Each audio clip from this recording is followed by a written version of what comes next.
Good afternoon, good morning, or good evening, wherever you may be joining from. Welcome to this COVID Symposium, which is organized by the General Conference of Seventh-day Adventist Trans-European Division. My name is Patrick Johnson. I'm the Ministerial Association Secretary here at the Trans-European Division, and I'll be the host for this program today. With me on the team are Rafat Kamal, our Trans-European Division President, Emma Stickland, Executive Assistant to the President, and working behind the scenes are Rodrigo Chimello, Senior IT Services Technician, David Neal, Communication and Media Director, and also Vanessa Pizzuto, Associate Director of Communication and Media. Together we hope that this will be an informative and edifying symposium that will help point the way for how we as church members can exemplify a loving response to the challenges of the present coronavirus pandemic. So let's begin with a prayer together, shall we? Gracious God, we thank you for the opportunity to meet like this. We thank you that you have given us the capabilities to think and to reason. And Lord, we ask for the leading and guiding of your Holy Spirit today, that as we endeavor to explore what's happening around us in this coronavirus pandemic, that we as your children can truly reflect and exemplify you. So may you guide and direct our speakers, and all that happens here today is our prayer in Jesus' name. Amen. So, as you've seen on the poster for this event, we've got 4 well-qualified speakers lined up to help us explore the areas of vaccines, freedom, and loving our neighbor. And I'd like to welcome all 4 of you today. We're looking forward to hearing what you have to share with us today. I'd also like to thank you, our viewers, for sending in your questions beforehand, which we'll be putting to our panelists after the 4 presentations. But you will also see in the video description there on YouTube that Emma's email address. You can send in questions during the presentation using that email address, and we'll try to incorporate them with the other questions that we have. So our first speaker today is Dr. Ganoun Diop. He's currently the Director of the Public Affairs and Religious Liberty Department for the General Conference of Seventh-day Adventists. And he's also the Secretary General of the International Religious Liberty Association. And he has a number of other things that he does too. So how he fits everything into one day, I don't know. He'll be tackling the issue of vaccines as they relate to religious liberty. So I'm not going to take any more time. Dr. Diop, the time is yours. Thank you so much for your kind words of introduction. I would like to use a PowerPoint, and I think that will facilitate to make the presentation clearer. So the topic that I'm going to address is really a general framing of our topic: vaccinations, religious freedom, and the right to freedom of conscience. The following reflection actually addresses a critical question. Is the COVID-19 vaccine stance a religious liberty issue, a personal philosophical choice for fear of negative outcomes, or a deep misunderstanding of the scope of religious freedom itself? Though it is a given that the Church has no authority to impose on anyone the duty to be vaccinated, considering overwhelming scientific medical evidence, guided by the health department in consultation with Seventh-day Adventist medical institutions, the Church nonetheless has encouraged all people to be vaccinated. Obviously, and let me be clear about this, it remains the prerogative of everyone to choose according to the dictates of one's conscience. However, for someone who does not live alone in a remote and inaccessible place with no risk of transmission of the disease of COVID, for example, conjugating one's preferences with societal obligations is not just a balancing act. In this case, in fact, the issues of the rule of law and personal and corporate responsibilities apply. The church can use its best judgment, scientific evidence, and common sense to promote its core values of saving lives and promoting health and healing. On the basic premise to infer rational decisions based on the moral duty to save lives, the church, it must be stated rather that the faceted health crisis triggered by the COVID-19 has dramatically and tragically affected human survival in many regions of the world. Millions of people are dead worldwide, and several hundred thousands in the United States, and soon approaching 1 million, over 150,000 in the UK. The death toll is catastrophic, and it is rising. The challenge the world is facing is a public health issue, certainly, but it is a life and death issue also. The Seventh-day Adventist Church, the Department of Health and the Public Affairs and Religious Liberty Department have supported and made it clear that the health crisis of the COVID-19 pandemic is a public health issue, not one of religious liberty. Despite this clear stance and the encouragement to get vaccinated, some church members have insisted by various means that the church should change its stance. Some request letters of exemption, while being sensitive, of course, to the predicament and hardship of those who choose not to be vaccinated. The church has chosen not to issue exemption letters based on the prudence of not impinging upon the realm of state authority. The church can only promote actually what it officially votes. Vaccination per se is in no way contrary to church doctrine.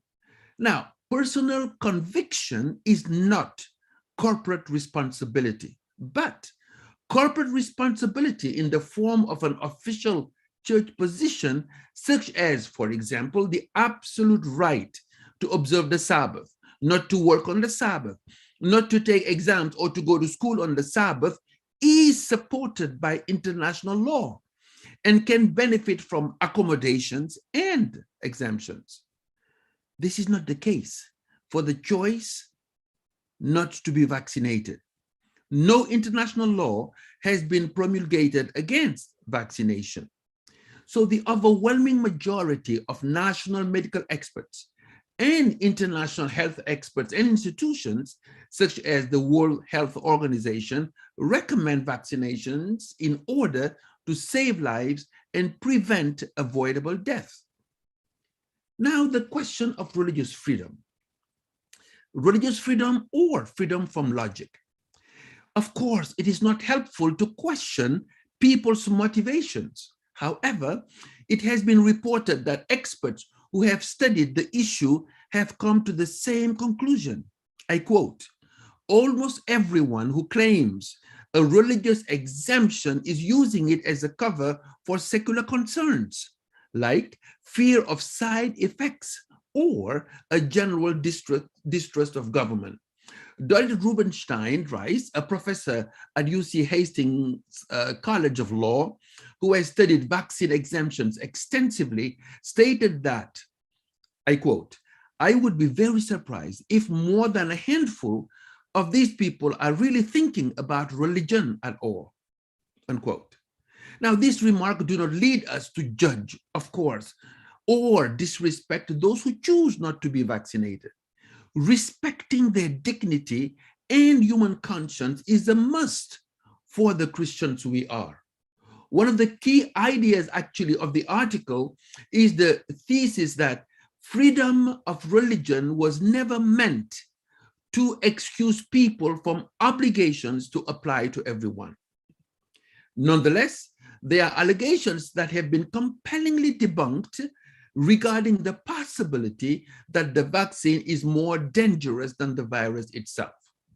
Now, those who reject the COVID vaccine have a broad spectrum of rationales. Some express skepticism regarding the timeline of the vaccine development. Others are concerned about side effects. Others object to the use of cell lines derived from abortions in the research behind the vaccines. Others do not believe in Western medicine. And at the extreme, some would even claim that the vaccine is in fact the mark of the beast. The following objections to the vaccines are advanced. And one, COVID vaccine were developed too quickly, so cannot be trusted. Two, messenger RNA vaccines modify our genetic code. Messenger RNA vaccine like Pfizer can cause cancer. The vaccine side effects are more dangerous than the disease. You can still transmit the virus even if you are vaccinated. Some vaccinated people also test positive or are hospitalized, which proves that the vaccine is ineffective, especially against the Delta variant at the time. If you have, and that's number 7, objection. If you have a healthy lifestyle, your immune system can defend itself on its own and doesn't need a vaccine. In other words, natural immunity is as good as vaccine immunity. 8, COVID is not just a pandemic. Actually, and this is a popular view, it is also a plandemic, meaning a plan to reduce BIPOC population. BIPOC meaning simply Black people, indigenous people, and people of color population. Now, given the historical use and abuse of medical experiments, as in the case of Tuskegee, conducted by the United States Public Health Services, one can understand the suspicion. It began in 1932, a deliberate study and practice of not treating the persons infected for the purpose of finding out how the syphilis disease progressed in those infected. As a result of the Tuskegee experiment, many African Americans, for example, in the US, developed a lingering, deep mistrust of public health officials and vaccines. Now, the article that reports this continues, and I quote, in part, to foster racial healing. At the time, President Bill Clinton issued a 1997 apology, stating the following: the United States government did something that was wrong, deeply, profoundly, morally wrong. It is not only in remembering that shameful past that we can make amends and repair our nation, but it is in remembering that past that we can build a better present and a better future, unquote. Those are the words of President Bill Clinton. Now, another objection is the vaccine is the mark of the beast. It should be avoided by all means necessary. Now, for the latter unsubstantiated leap of logic, it is tempting to just dismiss it as based on yet another conspiracy theory. But out of respect and belief in the sincerity of those who object to vaccination, it is part of Christian courtesy to adhere to the dignity of difference. Even if this interpretation may seem to trivialize biblical prophecy, it must be addressed respectfully. Now, regarding the stamping of the mark of the beast, we could have this state in the book of Revelation where it talks about the mark of the beast, noticing, for example, that it is at a particular time that the issue of the mark of the beast is addressed, especially in the context of the book of Revelation right before the second coming of Christ. I would like to quote here an author, Ellen G. White, saying the following, I quote, "No one has yet received the mark of the beast. The testing time has not yet come. There are true Christians in every church, not accepting the Roman Catholic communion. None are condemned until they have the light and have seen the obligation of the fourth commandment. But when the decree shall go forth, enforcing the counterfeit Sabbath, and the loud cry of the third angel warn, men against the worship of the beast and its image, the line will be clearly drawn between the false and the true. Then those who still continue in transgression will receive the mark of the beast. Now, interestingly, in the biblical apocalypse of John, the mark of the beast is actually the opposite of the seal of God, and they happen at the same time. And the seal of God is the installation of God's name, character, truth, seal of sovereignty, and sign of belongingness on persons who are completely dedicated to God, and they are sealed accordingly. So this is, by the way, the internal aspect of the sign. Now, it is interesting to note that the external, both individual and corporate aspects are the seventh-day sign of God's exclusive authority, and the external sign is the Sabbath. Those who celebrate and honor God through the obedience of God's commandment are foundationally sealed by the fact that they have faith, the faith and the righteousness of Jesus. It is not just an external sign, therefore. Now, those who obey God and who are sealed are set in contrast to those, and this is in the context of the book of Revelation, in contrast to those who choose disobedience willfully to God's commandment and who do not have the faith and righteousness of Jesus. So those who will receive the mark of the beast have settled actually for counterfeit means of salvation. Therefore, just push this a little further, to reduce the mark of the beast to a messenger RNA vaccine is simply sacrilegious. The seal of God is a sign, a symbol, and a seal, and as a sign, it has a signifier that the means to signify something and signified dimensions, that those are what is really intended. So in the case of the Sabbath, for example, the external sign is the day of rest set aside, distinguished from other days. What is signified is a deeper reality, a commitment again to God's sovereignty, God's authority over the whole of reality, time, matter, and all aspects of human experience. So we could share here that the Hebrew prophets, such as Amos, for example, considered as meaningless a mere commitment to external signs without a total dedication to God's sovereignty and authority over all aspects of human life. This is, by the way, called justice and righteousness, not just external signs of rituals, for example. Now, considering the first objection, and I would just take time to elaborate a little bit on this, regarding the mRNA, the facts are the following, because, you know, people are afraid, oh, this was developed too quickly, but 1961 is the date on which Jacques Monod and François Jacob demonstrated the existence of messenger ribonucleic acid, messenger RNA, which, by the way, won them the Nobel Peace Prize in 1965. So it is not just last year or the year before. It is useful to remember two of the most extraordinary scientific discoveries, actually, and breakthrough in the domain of molecular biology. We have today one of the speakers, Dr. Cassiano, who is a professor in macrobiology. He certainly has all and demonstrated the competence to even talk more about all this. Those two, the DNA and now the RNA. These two landmark discoveries have revolutionized, actually, our understanding of how the human body functions. But few clarifications are in order for our topic. It took 10 months, by the way, the time that elapsed between the publication of SARS-CoV-2 by the Chinese authority and the approval of the first two RNA vaccine in the United States. And then, of course, the investment, 11 billion, the US government grant distributed by the White House, Operation Warp Speed, for example, to accelerate the development, manufacture, and distribution of COVID-19.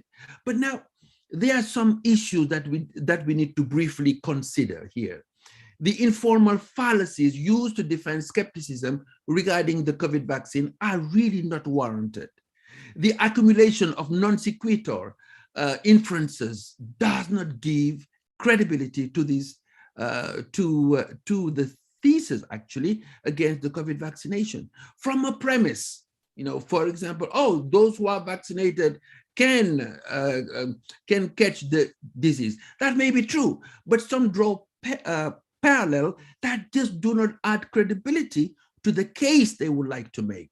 People, however, and let me be clear here, have the right to their opinions, and that is part of the freedom of having one's own opinion. Now, also something important when it comes to vaccination and religious freedom. There are two aspects that must be distinguished when we talk about religious freedom. And this is a helpful distinction.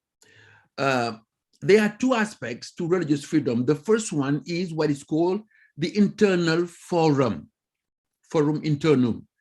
And that is the absolute right to believe according to the dictates of one's conscience.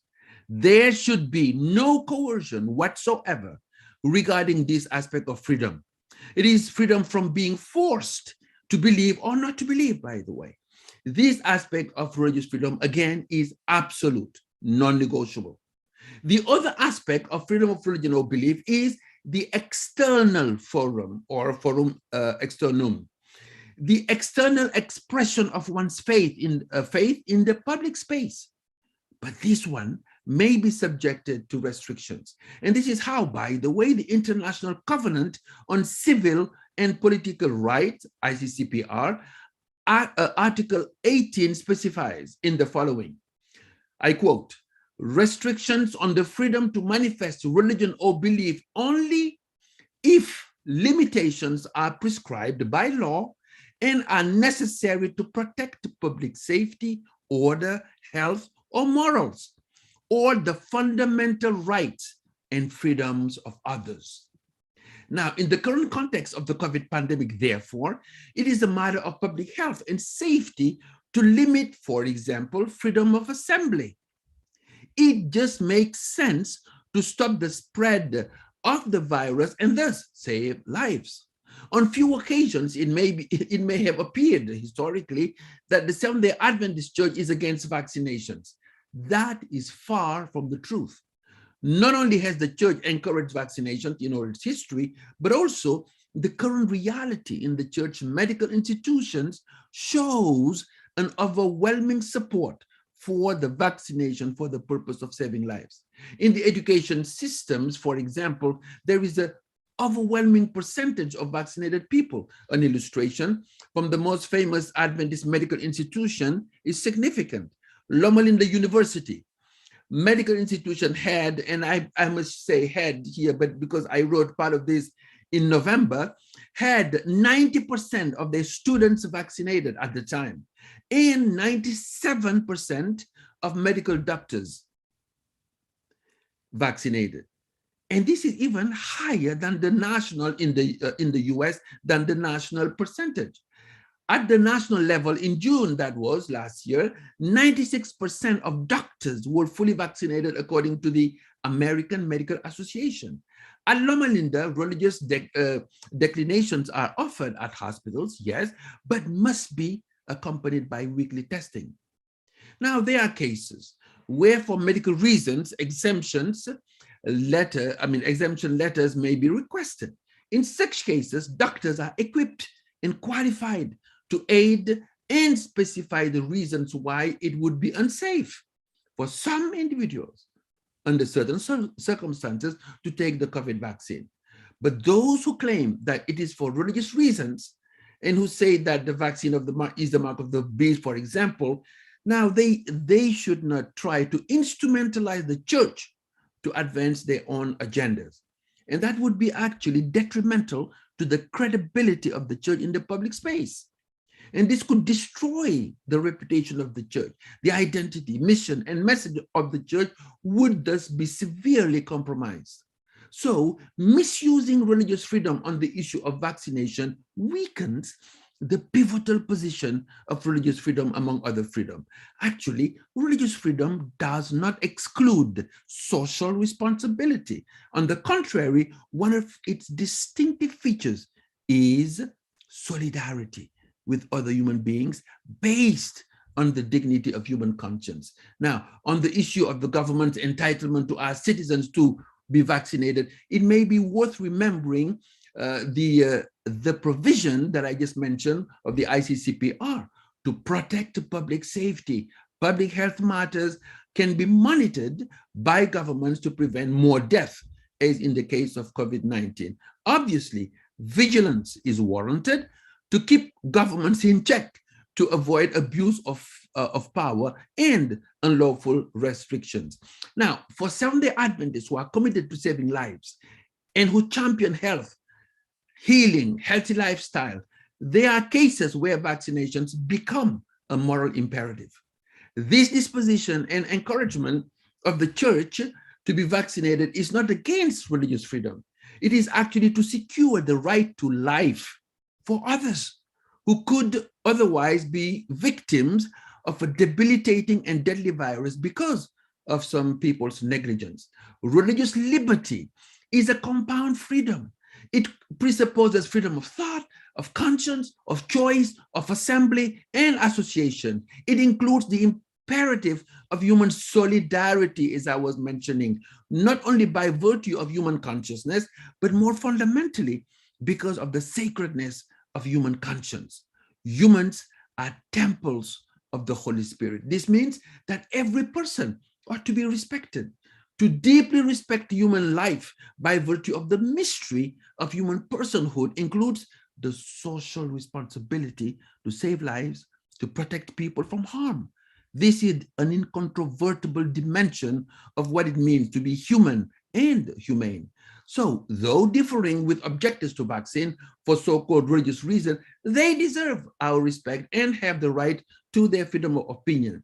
The church is a mosaic where charity and love allow people to experience peaceful coexistence despite their differences. Even though in the case of vaccination, the stance of the church is clear. We do hope that we have highlighted the rationale for this stance while not engaging in sterile accusations and trampling of the dignity of those who choose to have dissenting voices. The leadership of the General Conference cares about all church members without distinction and discrimination. But there's something that should be clear: an absolute no to violence in all its form. And this is part of really what we are all about. Peace, right? Freedom in particular. So it is extremely important then that we will not use vaccination or weaponize it, or even prophecy, weaponize them against people by discriminating against them or by criminalizing them. So I think it is extremely important then that we would remember we are about life, we are about health, and again, we cannot use the Bible as weapon. Now, let me just go here to say this. All this means that neither on medical safety ground, nor on biblical religious ground can objections to vaccines be justified. Doctors are qualified to identify cases when it would be medically unsafe for someone to take the vaccines. But this is not the competence of the church and its administrators. And that is the reason why letters of exemptions, we are not giving them precisely.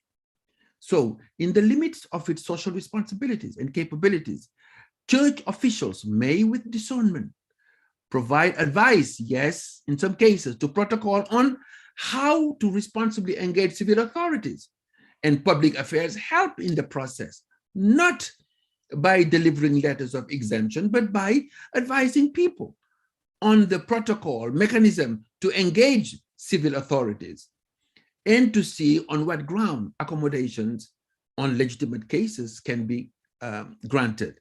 But separation of church and state, or religion and state, well understood, should always be kept in mind. The church cannot mandate vaccinations. But to keep the church from having opinions regarding matters of health and healing would deprive it from its from part of its mission of health and healing. So let us hope that people who object to mRNA vaccines will soon have more options, even such as Novavax, for example, and thus participate in protecting our neighbors. So I think I will just leave it at that to stay within my time out of respect to other speakers, and then we will resume during the question and answer time.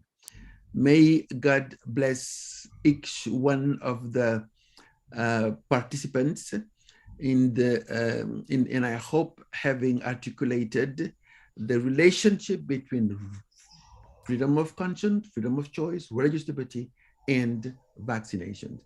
Thank you so much. Thank you, Dr. Diop. You have started the ball rolling, let's put it that way. People's thoughts are beginning to stir up, and we're getting questions in. And let me just remind you again, those of you online, you can send in your questions directly to Emma, and the email is in the description. Our second speaker today is attorney Jennifer Woods. She's currently the Director of Government Affairs and Associate Director of the Public Affairs and Religious Liberty Department for the General Conference of Seventh-day Adventists. And prior to joining PARL, as it's called, Jennifer was an Associate General Counsel in the Office of General Counsel for the GC. She holds a Doctor of Jurisprudence from Harvard Law School and a Master of Public Health from Johns Hopkins University. She's going to unpack some of the history of mandates and exceptions to help us make informed decisions on the issue of being vaccinated or remaining unvaccinated. So, Attorney Woods, the time is yours. Thank you. And thank you for letting me be part of this discussion. I'm really looking forward to it. So good afternoon, everyone. And again, thank you for inviting me to join you as we discuss these important topics at this symposium.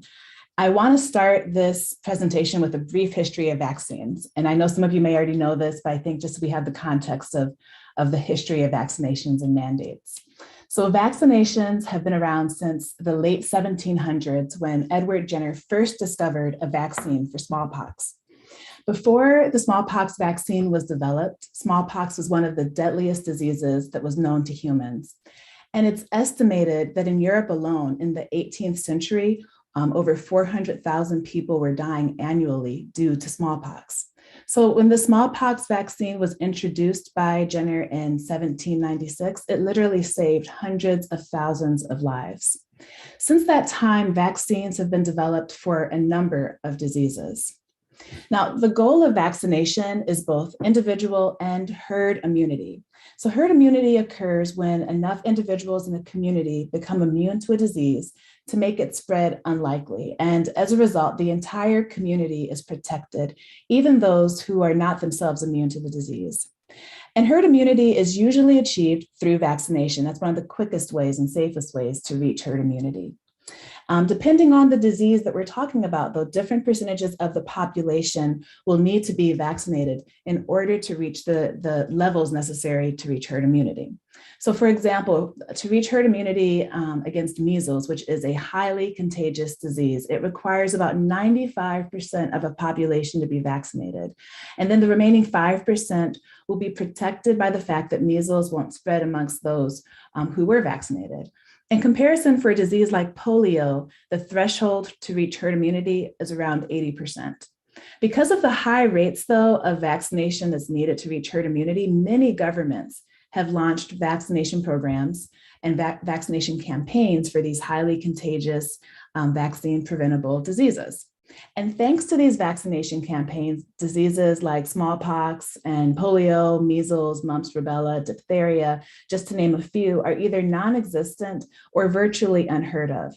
And just to keep in mind, again, that these diseases were causing hundreds and thousands of deaths annually at the start of the 20th century, which is not too long ago.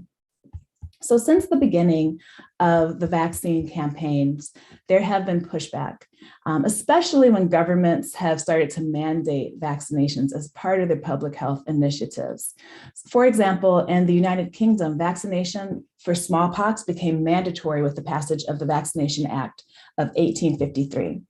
But by the end of the century, the health authorities included an exemption for those with conscientious objections to the vaccination due to pushback from people who had strong concerns about using the vaccine. There was also pushback to vaccination in the United States during that time. But the courts in the US held that society's interest in preventing the spread, again, of deadly, highly transmissible disease, in this case, smallpox, outweighed individual liberty in this circumstance. In the seminal case of 1905 called Jacobson v. the Commonwealth of Massachusetts, the court upheld the state of Massachusetts vaccination mandate over the objection of a vaccination objector, Mr. Jacobson, stating that there are times for the public good that an individual's liberty may be restrained.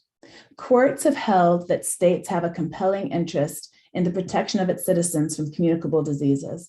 And the courts have not found that there is a legal requirement to provide religious exemptions to these vaccination mandate programs. Despite this, most vaccination mandates in the US at least do include non-medical religious exemptions of some sort. Our vaccination programs in the US are mostly run at the state level, not at the federal level. But in all 50 states today, the states mandate vaccinations for children to enter public school. And every state allows for medical exemptions, of course, because there's some individuals who, for medical reasons, cannot get the vaccine. They'll have adverse effects. But in addition to the medical exemption, 44 states currently also allow for non-medical exemptions based on either religious beliefs or philosophical beliefs of the individual who is claiming the exemption. In most of the countries in the Americas, there are some sort of mandatory vaccination programs in place. Some of them that allow for non-medical exemptions and some that don't. In Canada and the US, these vaccination programs at least are run by either the provinces or the state level. But many other countries outside of the Americas have taken different approaches to vaccinations. And instead of mandates, their vaccination campaigns focus on educating and encouraging the public to get vaccinated. In Europe, there's a mixture of mandatory vaccination programs and just recommended policies. But for most European countries, at least at this point, they don't have mandatory vaccination programs. European countries were among the first to mandate vaccines for smallpox. And so they had early pushback to these mandates. And that may be one of the reasons why now they've moved to the approach of just recommending vaccines instead of requiring vaccines. But what we've seen is that there's no one-size-fits-all approach to improving vaccine uptake for various countries. Some countries with mandates have high vaccination rates. Again, I'm talking about pre-COVID. And some countries that have not had mandates, but instead educate and just encourage their citizens to get vaccinated against various diseases, also have similar results without having to impose mandates. The real power in a mandate, it really isn't in coercing someone to do something against their will. It's signaling to the population at large that the vaccine is a vital tool in public health and in protecting the public health. So, if countries are able to reach those vaccination numbers to reach herd immunity without a mandate, then that's great. The mandate isn't a necessity. And regardless of whether a country has mandated vaccines or not through its vaccination campaign, though, the goal is still the same: preventing outbreaks and protecting the public health through their vaccination programs. One issue that we've seen, though, in recent years is that there is a growing vaccine hesitancy, and that this has led to increased rates of vaccine preventable diseases popping up all over the world, in fact. This has impacted many communities' ability to reach herd immunity. And when this occurs, we've seen outbreaks of vaccine preventable diseases in communities that have these lower vaccine rates. Since the 1990s, we've seen this growing movement of anti-vaxxers and this anti-vaccination movement. The impact of this opposition movement was seen in California in the 20 teens. There was a recent outbreak of measles in California because the number of individuals getting the vaccination fell beneath the threshold necessary to reach herd immunity. Again, roughly 95% of a community need to be vaccinated in order to reach herd immunity. But in California, the vaccination rates for measles reached a level of 92.3% in 2013. Well, in the following year, in 2014, someone with measles visited Disneyland over the holidays, and it sparked an outbreak that rapidly grew across the state. This Disneyland outbreak was fueled again by low vaccination rates. Within months, the California legislators tightened the state's vaccination laws. They barred parents from being able to opt out of vaccinations for their children for anything other than medical reasons. And the vaccination rates increased. And now, again, communities in California are protected through herd immunity. The level of measles outbreaks was not just limited to the US. In 2019, the World Health Organization listed vaccine hesitancy, meaning reluctance or refusal to get a vaccine despite vaccine availability, as one of the top 10 threats to global health that year. Measles, for example, has seen a 30% increase in cases globally. And in the United Kingdom, you all may remember that this resurgence in cases led the World Health Organization to remove your status as a measles-free country in 2019, only a couple of years from when the United Kingdom had earned that recognition or that designation to begin with. So when outbreaks of vaccine-preventable diseases occur, this is when it can lead governments that historically had not used mandates as a tool to start imposing vaccine mandates. And this was the case in Germany in 2020, when it made the measles vaccination mandatory for schools and daycare settings after it also experienced some large outbreaks. So this illustrates a tension that governments face between respecting individual liberty and protecting the public health.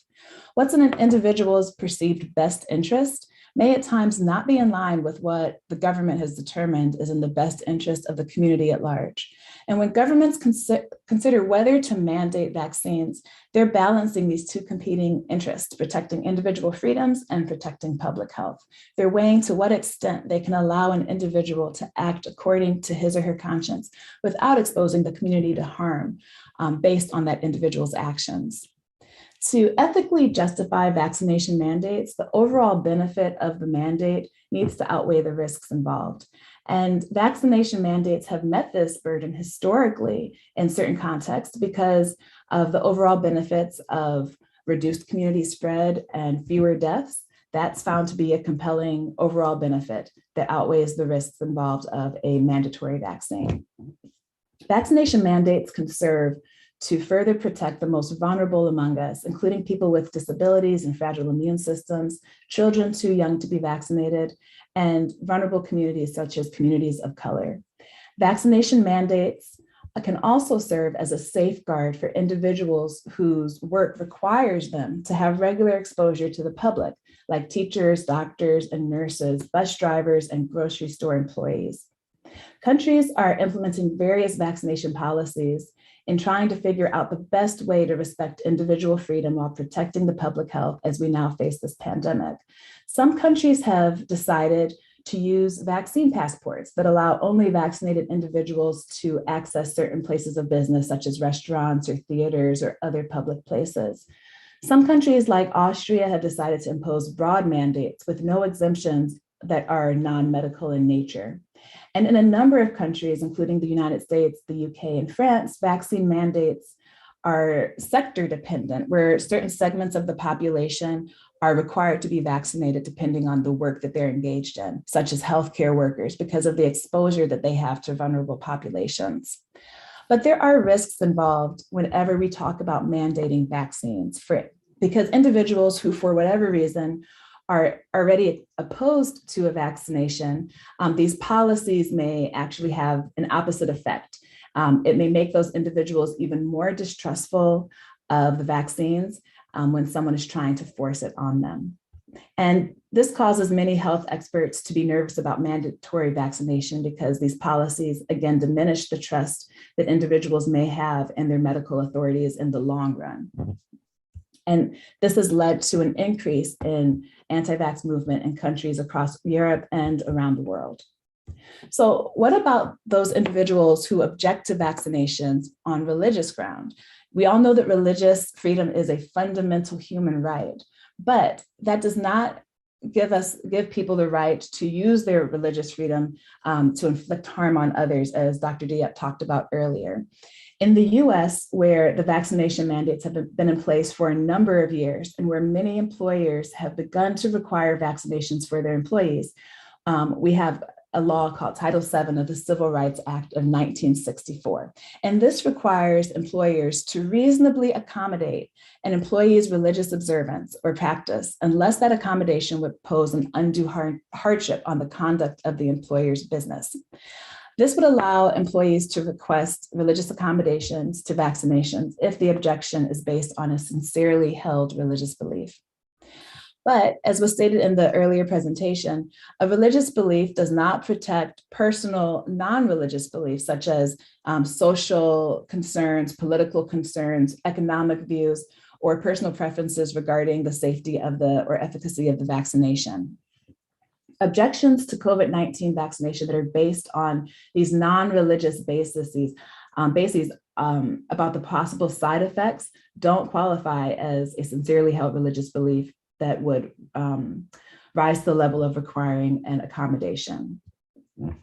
Again, these exemptions are supposed to be based on a religious belief, but determining whether someone does have a sincerely held religious belief is practically impossible to do. And research has shown that oftentimes in the US, this claim of religious exemption based on a sincerely held religious belief has been abused. What we found and what research has found is that religious exemptions have been used in place of personal preference. And so there's been an abuse in the system. But even with that, even with the misuse of religious objections, there are individuals who object to vaccinations because of their sincerely held beliefs. And some of the examples of reasons that people have given were discussed in the previous presentation, so I'm not going to go into them in depth.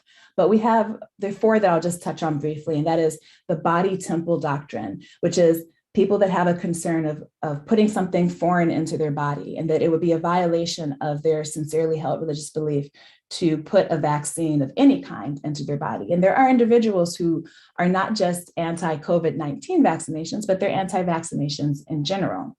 There are also some that have a fear about the connection between vaccines and the use of aborted tissues, fetal tissue lines, and I'm sure that those will be talked about in a little bit more detail later on, but there's some that have religious objections based on those reasons. Then there are some that believe that they solely rely on God for their faith and healing, and taking a vaccination or taking this vaccination is a sign of a lack of faith. And so on that reason, they object to the vaccination. And then there's some that say, God just told me not to take this vaccine. I heard from God, I'm going to do what God tells me to do. With all of that said, there are no major religious groups that are advocating against COVID-19 vaccinations. But this doesn't mean that they're not individuals, whether members of those religious traditions or not, that don't have conscientious objections to receiving the vaccinations. So now let's talk about briefly what the Seventh-day Adventist Church has to say about vaccinations and the COVID-19 vaccination in particular. So the Seventh-day Adventist Church has had a clear statement outlining its view on immunizations and vaccinations that was voted on in 2015. And that statement was recently reaffirmed and elaborated on in the context of COVID-19 at the end of 2021. But I'm going to read the 2015 statement just to see what the stance was even before COVID-19 came into play. It says, the Seventh-day Adventist Church places strong emphasis on health and well-being. The Adventist health emphasis is based on biblical revelation, the inspired writing of E.G. White, co-founder of the church, and on peer-reviewed scientific literature. As such, we encourage responsible immunization and vaccination and have no religious or faith-based reason not to encourage our adherents to responsibly participate in protective and preventative immunization programs. We value the health and safety of the population, which includes the maintenance of herd immunity. It goes on to say, we are not the conscience of the individual church member and recognize individual choices. These are exercised by the individual. The choice not to be immunized is not and should not be seen as the dogma nor the doctrine of the Seventh-day Adventist Church.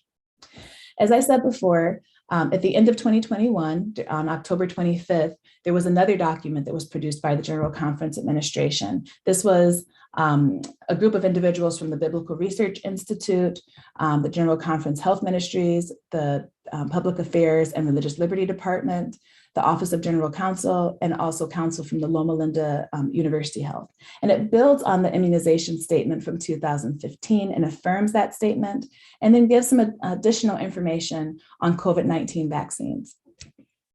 So this statement, I've pulled a few sections from the statement to talk about, but I will share the link to that statement for anyone who hasn't read it in its entirety. And I do encourage you to read that statement. It says the Seventh-day Adventist Church is not opposed to public safety and government health mandates. Submission to government authorities is a biblical principle unless it conflicts with obedience to God. The Public Affairs and Religious Liberty Department of the General Conference regards COVID-19 as a public health crisis and views connection with vaccines accordingly. We recognize that at times our members will have personal concerns and even conscientious convictions that go beyond the teaching and positions of the church.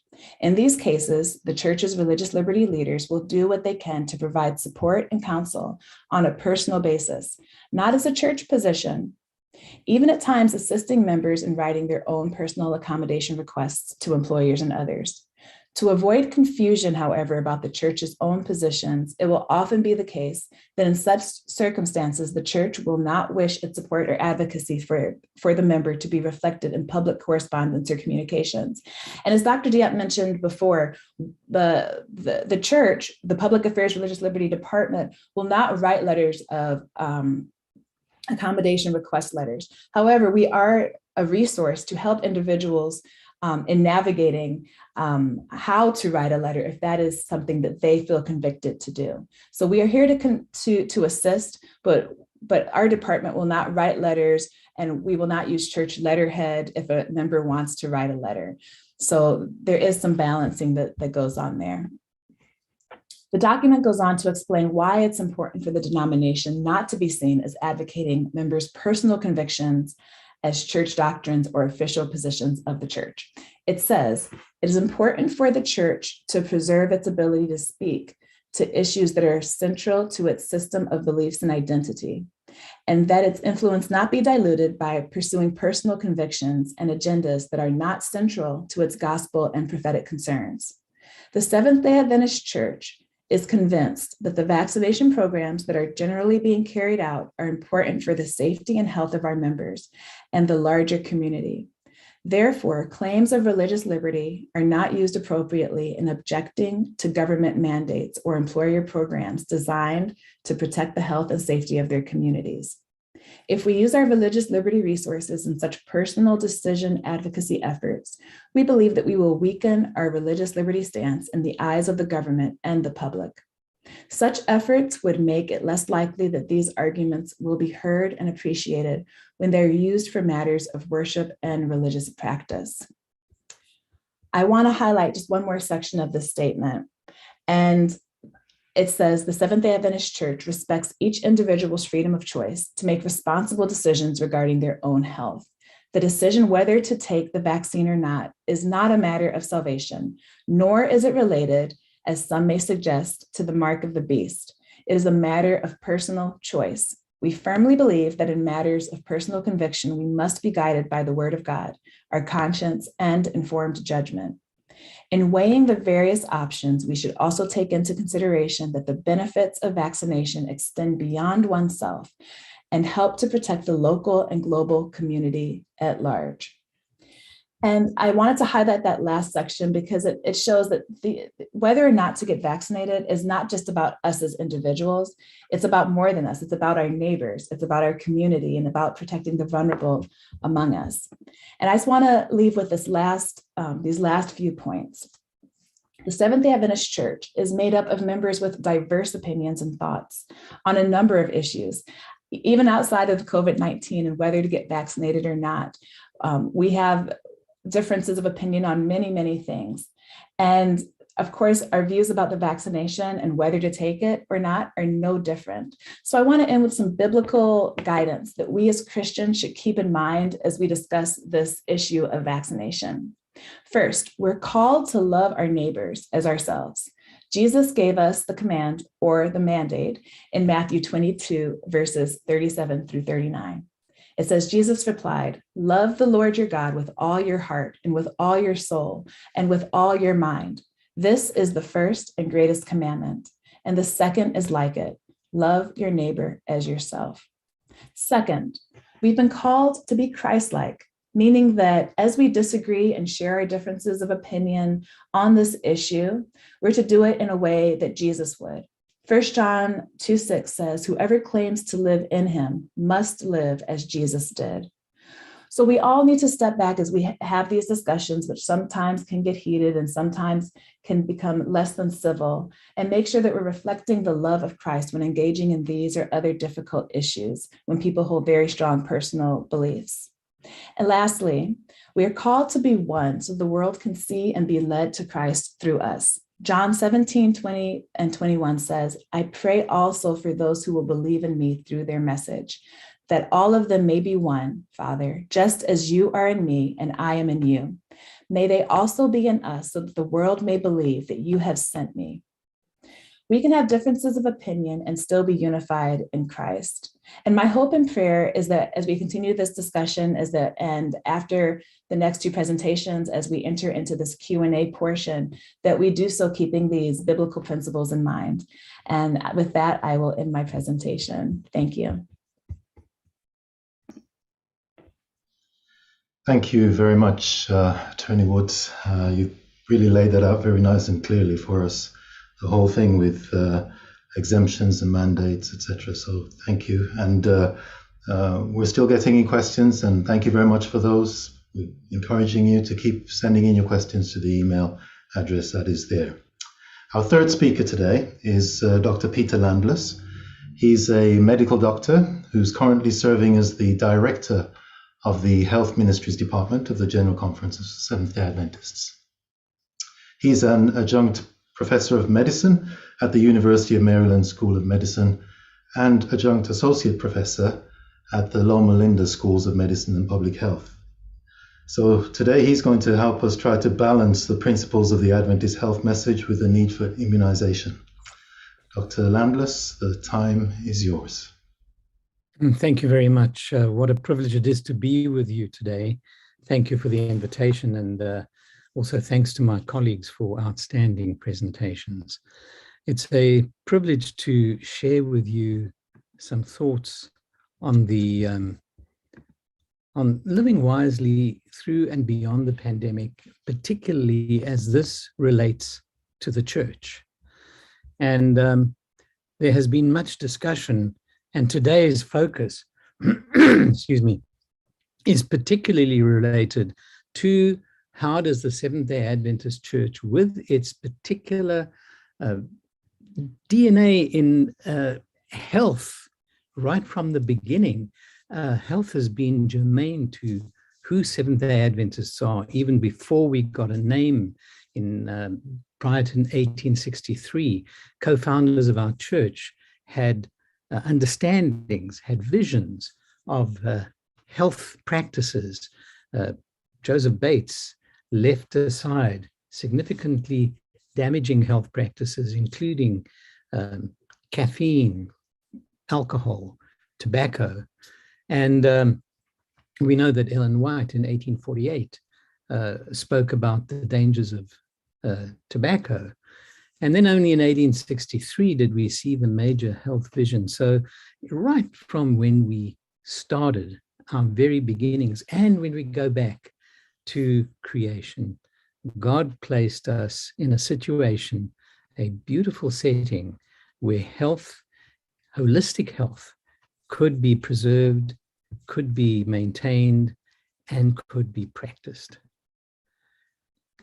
And that's because God is a gracious God who's given us the gift of life, a precious gift from a loving and graceful God. And we've been created in his image. And he not only created us, he didn't just leave it alone. He sustains all things, and he continues sustaining us. The fact that we got up this morning, the fact that we have life, that we have opportunity, that we have ability, is because of God's sustaining power. And despite the many illnesses and issues which we face in this broken world, God is still the healer of our diseases. And we know that even in our brokenness, we also know that we will not be healed from every disease, but generally we understand that God is our healer, gives us wholeness in our brokenness, and we can gratefully remember that he is faithful, and without him nothing was made that has been made. We are fearfully and wonderfully made. And so we have, in order to guide and guard our health, we have lifestyle principles which are foundational to the Seventh-day Adventist Church health message and germane, as I said, to who we are. And despite our brokenness, with optimal health lifestyle practices, we can foster positive health outcomes. And the fact that somebody may have a chronic disease which is incurable does not mean that they cannot have a wholeness in Jesus Christ, with spiritual wholeness, mental wholeness, despite our physical brokenness. And these optimal health practices help maintain the function of the whole being. And at the same time, the immune system, keeping it at its best. There are some very important foundational principles of Adventist health ministry.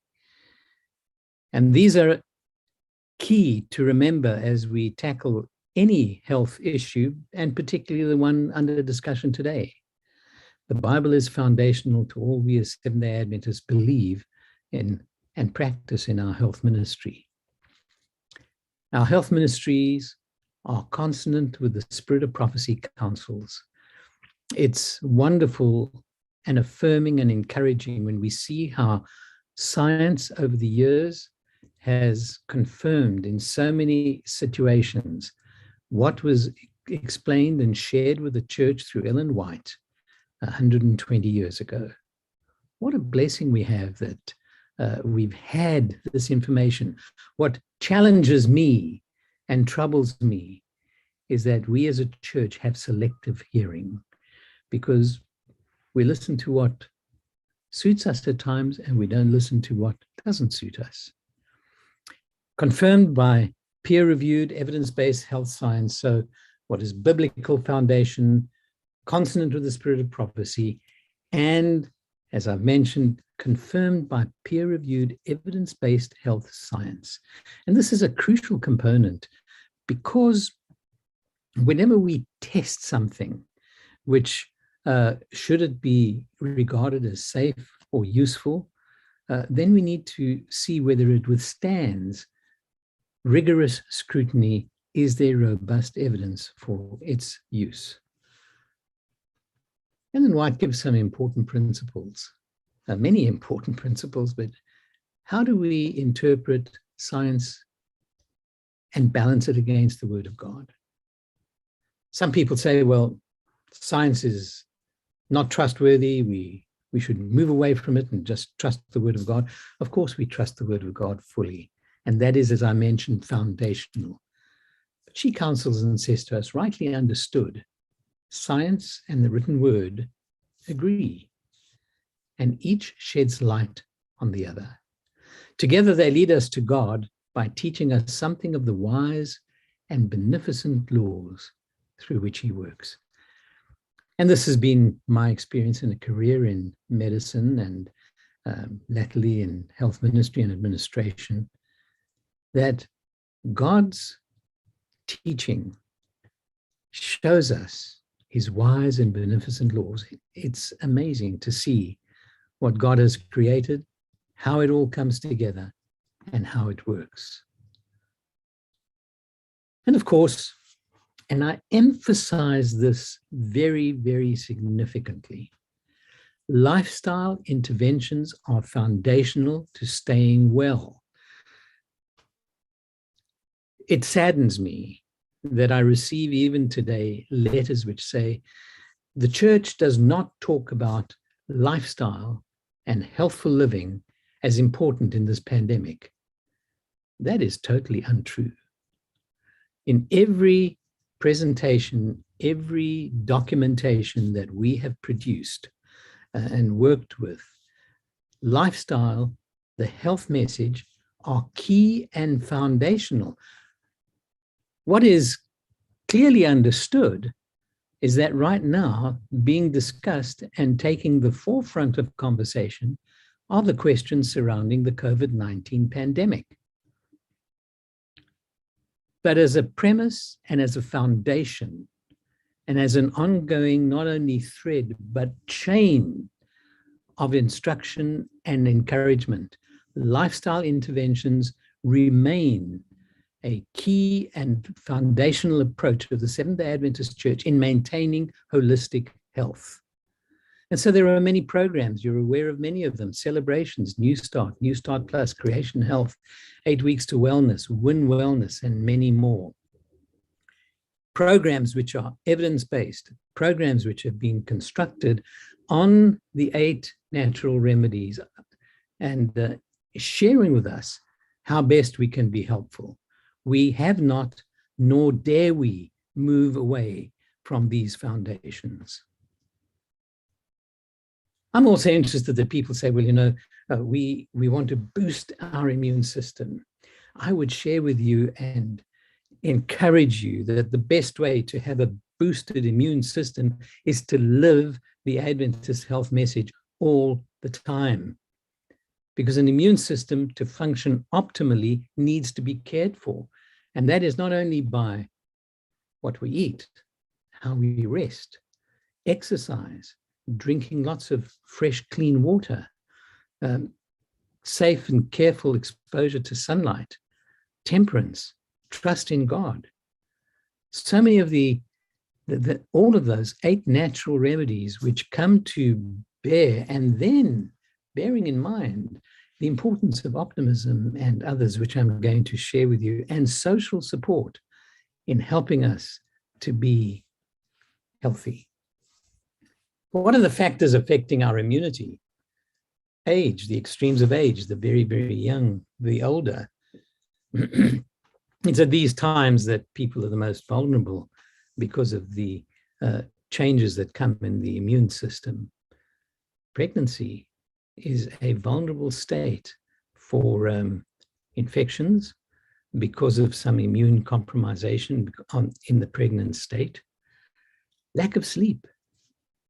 How many attending this meeting have had adequate sleep last night? How many of us give ourselves the option and the opportunity of adequate sleep? Do we take good care of our nutrition?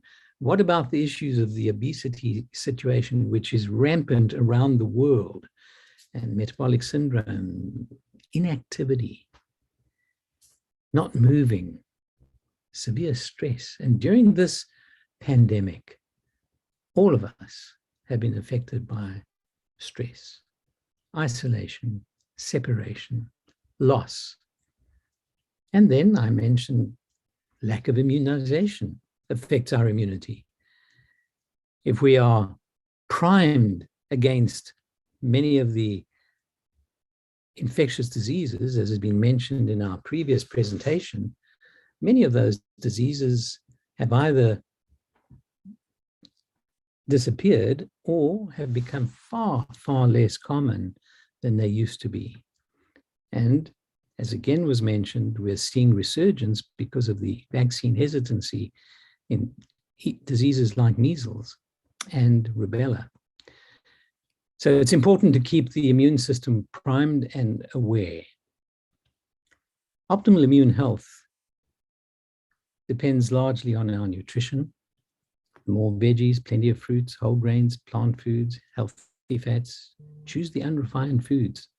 These are the ways that we can do the best as far as our nutrition is concerned. And interestingly, a balanced vegetarian diet supplies the needed nutrients that are needed to keep the immune system healthy, to keep the repair of DNA in the life cycle of the cell going, to stimulate production and activity of the various immune cells, and to support the immune function in general, not forgetting antioxidant functions. And again, I was saddened to receive a letter from a colleague the other day which said, will the church now recommend the Adventist health message and healthy eating as the response to the COVID-19 vaccine? Well, diet is a portion of it. Diet along with the holistic health message, absolutely. A balanced vegetarian diet. And that along with the appropriate interventions of public health. Essential nutrients, zinc, selenium, iron, copper. As you'll see, and I've placed these on the slides, that you will see that these are available from a balanced vegetarian diet. Folic acid, vitamin A, vitamin B6, vitamin C. And look at the delightful and delectable foods they come in, naturally packed in their God-given created status.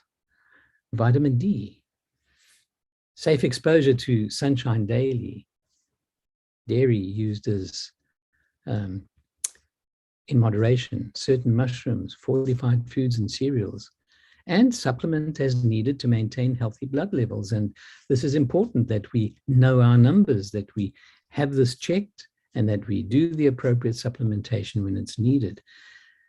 Supplements should be taken in consultation with the healthcare provider, and one supplements, by definition, what is deficient, not what can be adequately sourced in a healthy and balanced diet. So this needs to be a conversation with one's healthcare provider, but one needs to be aware of the importance of maintaining adequate levels of these clearly helpful nutrients. Of course, vitamin B12. For over-lacto vegetarians especially, dairy is used as a condiment, modestly, is a good source. Total vegetarians or vegans need to take a supplement. Plant food is not a source of vitamin B12. And this is a setting where supplementation is recommended for all vegetarians, as one supplements what is deficient, not what can be adequately sourced in a healthy, balanced diet. B12 absorption becomes less reliable as we get older, and so it's important to bear this B12 supplementation in mind and to ensure we get adequate amounts. We've touched on daily exercise, pure fresh water in the liquids, careful regular exposure to sunshine, which helps with that vitamin D, rest 7 to 8 hours each night, getting out into the fresh air. And interestingly, Ellen White made the comment of walking in the outdoors, even in the cold, being the best exercise possible. And studies coming out now. Just recently, I've seen a study which relates to the importance of exercising outdoors or being outdoors as being a more healthy option than just exercising indoors. Of course, exercising indoors beats not exercising at all. So do it. Balance in our lives, temperance, avoiding all things harmful and using those things which are helpful wisely. We've talked about balanced nutrition. Positive, informed choices. Informed from best sources. Optimism, a hopeful outlook. And isn't this an issue which has come particularly in the last 2 years, where it becomes, if we do not have hope and faith, more and more difficult to remain optimistic. And what I'm thrilled about is that we as Seventh-day Adventists have a hope. I think of it more than once, many times in many days, that the handkerchief of Genesis is ready to wipe away the handkerchief of Revelation is ready to wipe away the tears of Genesis. We see the plan of God. We see that there is an end in sight, we have a hope. We also know that God is faithful and he will see us through this pandemic. And if some of us don't survive, we will see his face. We have a blessed hope. Integrity is so important.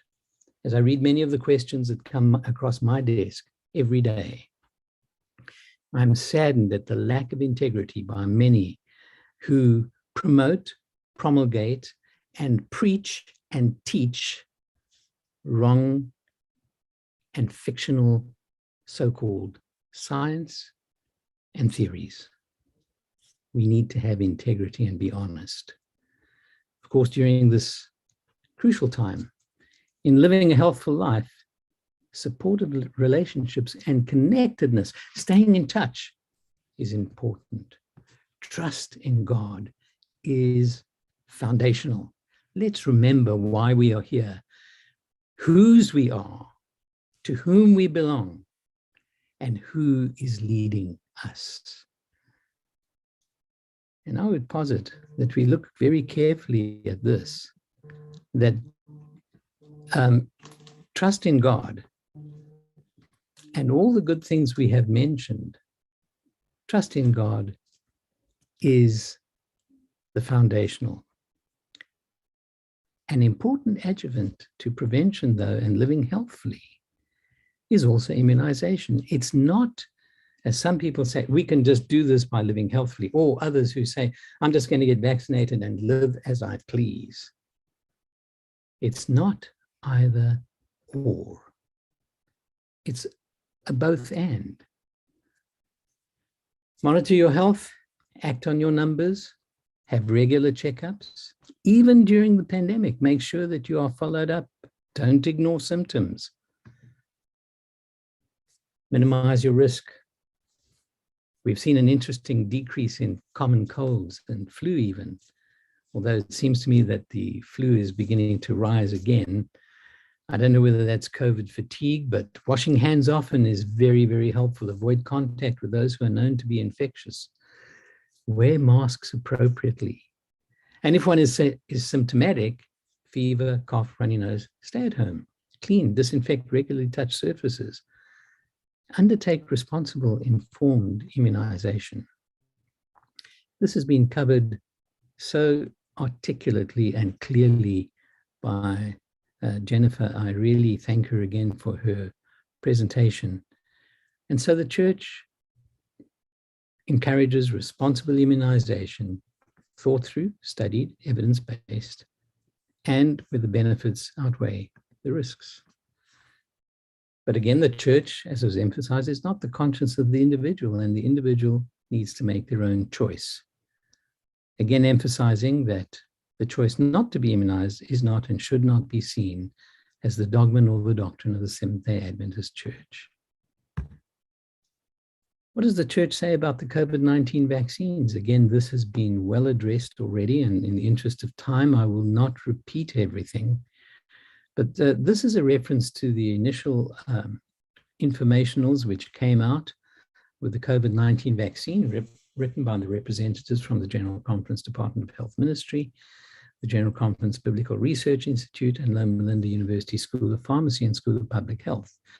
And all these consultations have not just been within either the General Conference nor just with Loma Linda. It has included prestigious institutions such as the Bloomberg Public Health School of Johns Hopkins, the University of Maryland, the World Health Organization, and the Pan American Health Organization as well.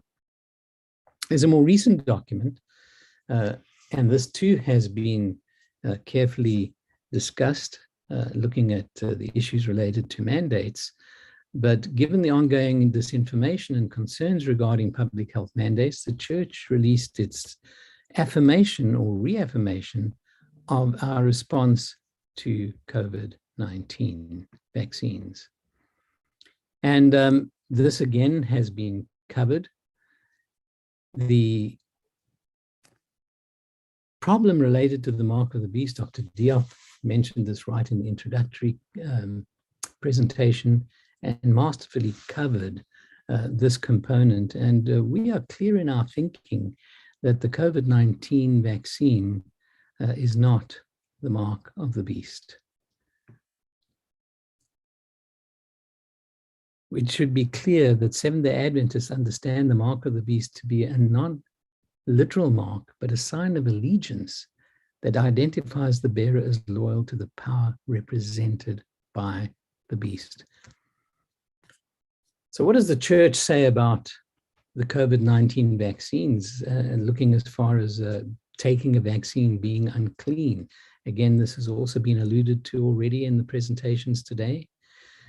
In this regard, it should be clarified that the abiding biblical instructions forbidding the consumption of unclean food and blood do not apply to vaccines for the obvious reason that vaccines are produced as medication to save lives and not to serve as food. And this was an input by the Biblical Research Institute after careful consultation and helping us to understand the approach that we as committed practicing Seventh-day Adventists may follow in our health practices.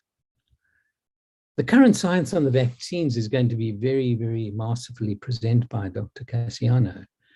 But there are a number of vaccines approved by the World Health Organization, and vaccines with an efficacy above 50% have been helpful in bringing deaths from COVID down significantly. With rare exceptions, immunized individuals don't land in ICU and do not die from the disease. The vaccine does not mean that we will not get the disease, but it will mean that the severe side effects, including death and hospitalization, are very, very significantly reduced. And yes, immunized individuals have a low risk of transmitting COVID-19 virus, and this has been increasing with the variants. But the dangers are far less to those who are immunized as opposed to those who are not. And current vaccines continue to offer some protection, even in cases of variants like Omicron, albeit at a lower efficacy at times, depending on the strain. However, what is coming out very clearly in the documentation that's coming from the United States and in other countries is that individuals who have been boosted, who may yet get sick or get recurrent COVID, are not landing in the ICU and not dying. The number of deaths, the majority of deaths from COVID-19 right now are in those who have not been exposed to vaccination. Do we mention that there are adverse effects to the vaccines? Yes, of course we do. There are going to be side effects, mostly of a minor degree. And there's been a very small number of deaths directly linked with the vaccine, and we need to be honest about that. And that's part of the decision-making in making the choice to be vaccinated or not. But the benefits of being vaccinated far outweigh the risks. 5.5 million have already perished in the pandemic. And people say, well, you know, the risk of dying is less than 1%. It's not really. If you look at the worldwide mortality rate of COVID-19, it's over 1.6, 1.7%, depending on where it is, in which country you're looking at. Already 5.5 million have already perished in the pandemic.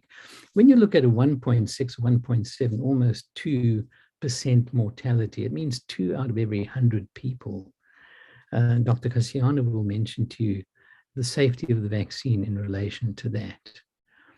More than 9.6 billion doses of vaccine have been administered. It can hardly be said that this remains an experimental vaccine situation. And deaths and severe cases numbers are dropping dramatically in countries where vaccine rollout has already widely occurred. And we see this in many countries where the documentation is becoming more and more available. We're still seeing with variants ongoing infections, but we are seeing a mitigation of severe outcomes because of vaccination. So in conclusion, what is it that draws us to the understanding of the role of immunization in health situations today? Well, along with immunization and sanitation and clean water, vaccines and the use thereof have been foundational to the improved longevity seen around the world where these interventions have been applied. So looking at what has changed longevity over the years, it's not heart transplantation, it's not chemotherapy, it's not being able to do renal transplants or even dialysis. It is sanitation, clean water, and careful immunization. Now, vaccines have long been used by the Adventist Church throughout the world.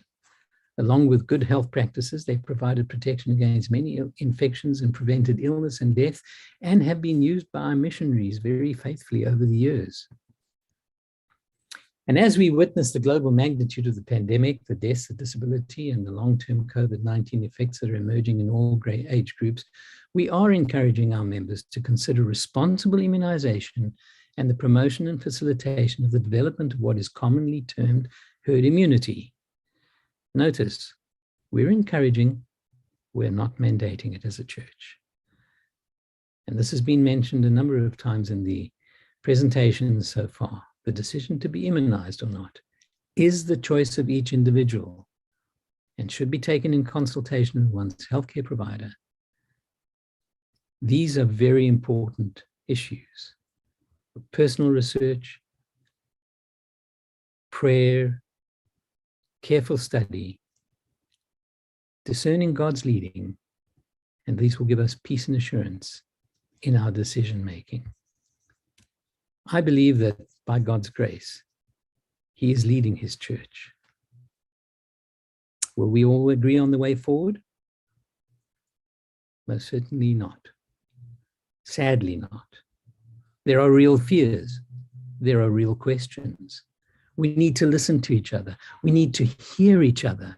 We need to be respectful to one another and of one another's feelings and opinions. And those beautiful texts that were quoted in the last presentation of how we as brothers and sisters work with each other, speak to each other, hear each other, respect one another. It's going to determine. And I would tell you that when I read some of the letters that come across my desk, I sometimes feel crushed by the attitudes they reveal, the vitriol, the accusatory spirit, the defamatory language. May the Lord help us, each one of us, not to vilify each other, not to stigmatize each other, not to categorize each other, not to demonize one another. So we're to live wisely beyond and through this pandemic. Community immunity is vital. And could it be? The question comes to my own heart that responsible immunization may include our responsibility to protect one another and not only ourselves. My prayer is that the Lord will bless each one as we make these crucial choices to His honor and to His glory. There are some additional resources which are available, and there are many of them if you go to the Health Ministry's website. And I'd like to conclude with the prayer of John for his friend Gaius. I pray that you may prosper in all things, be in health, just as your soul prospers. May the Lord bless each one of us. May we keep our eyes focused upon Jesus. May we know that He who has promised is faithful and will never leave us nor forsake us. God bless you.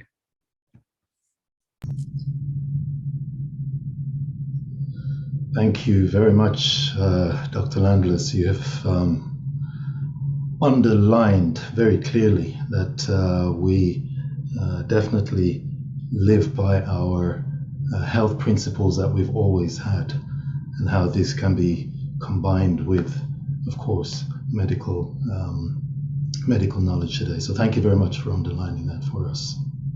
Our fourth and final speaker today is Dr. Carlos Casiano. He is Professor of Microbiology, Molecular Genetics and Medicine at Loma Linda University School of Medicine.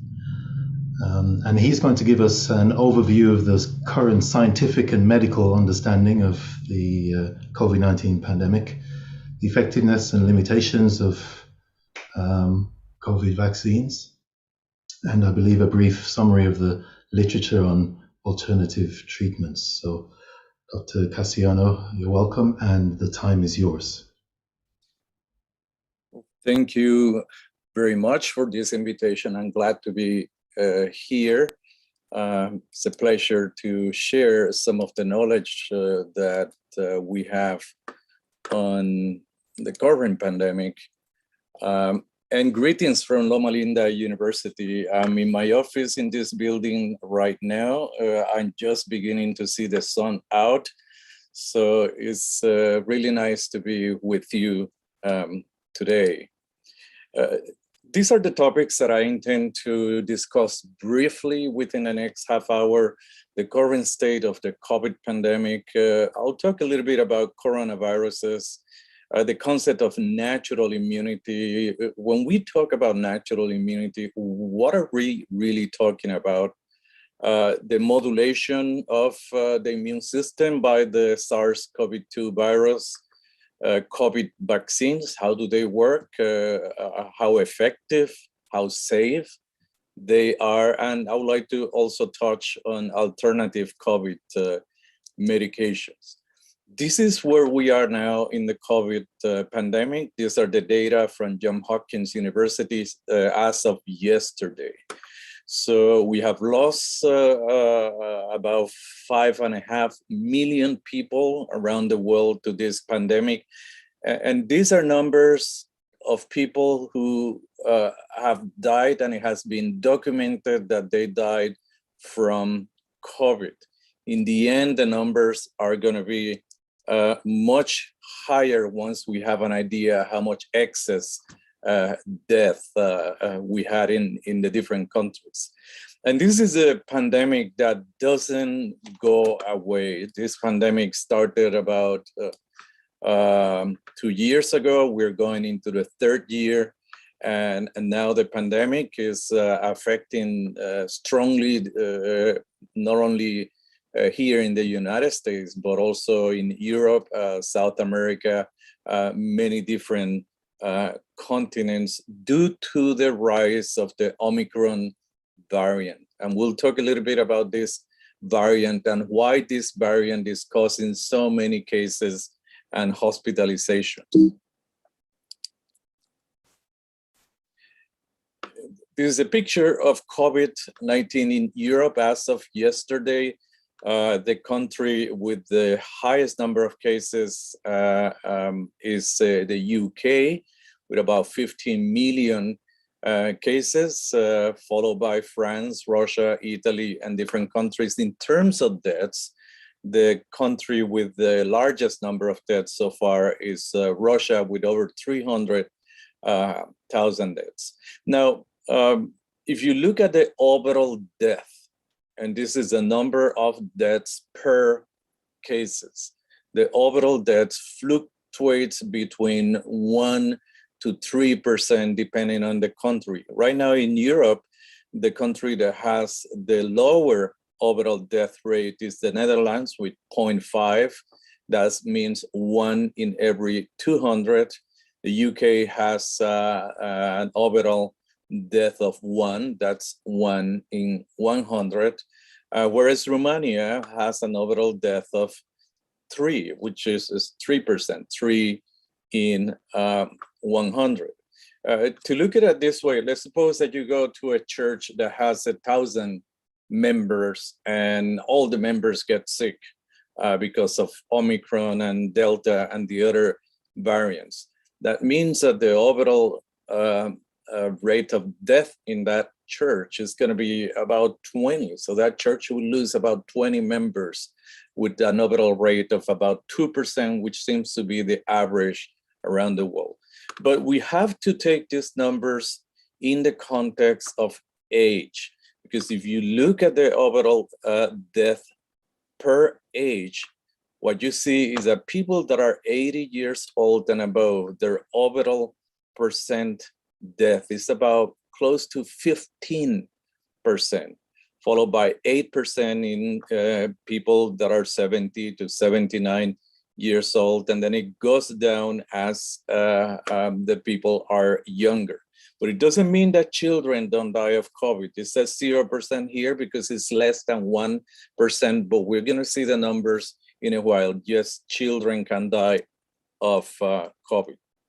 Now, these are the deaths that have been documented. There is another number that eventually we're gonna have to pay attention to, and that's excess death. This is a number of deaths that have occurred in excess during the pandemic compared to previous years.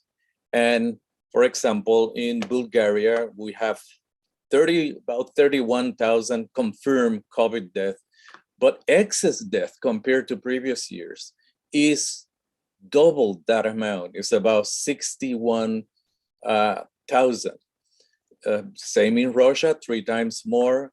Same in Serbia, 4 times more. So in the end, we're going to see that the excess death related to COVID, whether it was direct death induced by COVID or indirect, is going to be much higher. So the effects of this pandemic in terms of deaths are going to be seen more clearly in years to come.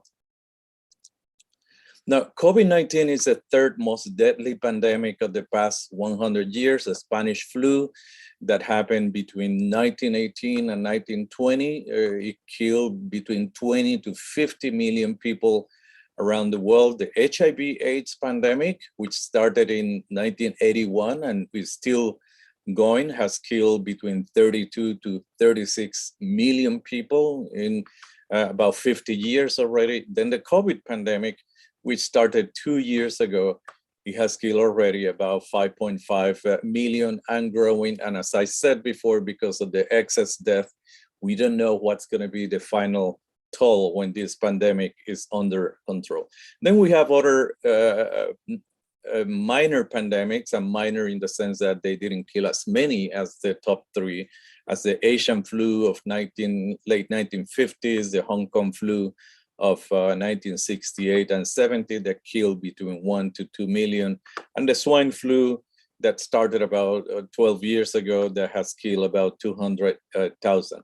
Now, the common denominator for these deadly pandemics is that they're being caused by viruses that mutate rapidly and evade the immune system, and it's very hard to produce effective vaccines against these viruses because they change so much that a vaccine today against a particular strain can work really well, but then the strain of the virus or the variant that comes 6 months later or a year later may not be neutralized effectively by the vaccine. And I will discuss this in more detail later. Now let's talk a little bit about coronaviruses and coronaviruses. There are many different types. Every time we get a cold during the winter, it's very likely that that cold is caused by a seasonal coronavirus. There are 4 different types that cause the common cold. And typically these are, these viruses produce mild disease, rarely require hospitalization. Then we have the SARS-CoV-1, the severe acute respiratory syndrome disease caused by coronavirus 1. And that happened in 2003. About 10,000 people got infected around the world with a fatality rate of 10%. Then we had the Middle East respiratory syndrome, the MERS-CoV, caused also by coronavirus, and that happened in 2012 with a few thousand people that perished. And now we have the SARS-CoV-2 coronavirus, which is causing COVID-19. A particular feature of all coronaviruses is that they have these spikes in the surface of the virus. And the spikes are necessary for the virus to attach to the cells in our body and then penetrate inside the cells so that the virus can reproduce inside the cells. The flu virus is similar, but it's a totally different virus. Flu and COVID are two completely different viruses. And how do we know that? Because we have the ability to isolate these viruses and study them at the molecular level in the labs and distinguish between a coronavirus, a flu virus, an HIV virus. That can be done in the labs, and we can study those viruses all the way to the molecular level. So it is relatively easy to isolate these viruses, purify them, and study them in the lab. So the flu virus has a structure similar to spikes, but it's a very different virus. Now, the SARS-CoV-2 virus, especially the Omicron variant, is highly transmissible. And the N95 and KN95 masks, those are the ones that provide the best protection. So you have an infected asymptomatic individual here that when talking is basically expelling droplets. And these droplets of saliva contain virus. So these droplets of air contain virus particles in them. So if this person is in close contact with two healthy people, one of them wearing a mask and one not wearing a mask, very likely that the person that is not wearing a mask will get infected because of the viral load that is going to penetrate through the nose of this person. Whereas the person that is wearing the mask is still going to have a risk, but it's going to be a minimal risk. Now, if the person that is talking is wearing a mask, then the amount of droplets that are going to be expelled is much lower. So there is minimum exposure for the person that is wearing a mask, but the person that is not wearing a mask may still get infected. The best mask right now, particularly to protect against Omicron, which is the most transmissible variant of the COVID virus, are the N95 mask or the KN95 mask, followed by the surgical mask, followed by the homemade masks, which are not that protective because they don't have filters. These two have filters that prevent the virus to come into our nose at very high quantities. Now, some people believe that by wearing N95 or KN95 masks, they're going to be breathing their own CO2. And this is not correct because our CO2 that we expel goes through this filter. These filters, the pores are not big enough to retain the CO2 that we breathe or to prevent us from breathing oxygen. The air goes through the filter so we can breathe easily through them. What the filter does is that it traps viral particles. Any pathogens that we expel through our mouth, through our nose, gets trapped in those filters, therefore prevents us from infecting other people, but it's not gonna suffocate us, it's not gonna prevent us from breathing, or is not going to cause that we breathe our own CO2. Now, these variants result from too many infections and from a virus that mutates rapidly. Since the original virus discovered in Wuhan, we had 5 different variants: the Alpha, the Beta, the Gamma, the Delta variant. This Delta variant has been the most lethal so far. And then recently we got the Omicron, the most transmissible. so far. Why so many variants? The reason is that this virus mutates very fast. Typically, viruses have the capacity when they are reproducing, when they're replicating their genetic material, they have the capacity of correcting random errors that happen during that replication. They have what is called a proofreading transcriptional mechanism where the virus corrects those errors.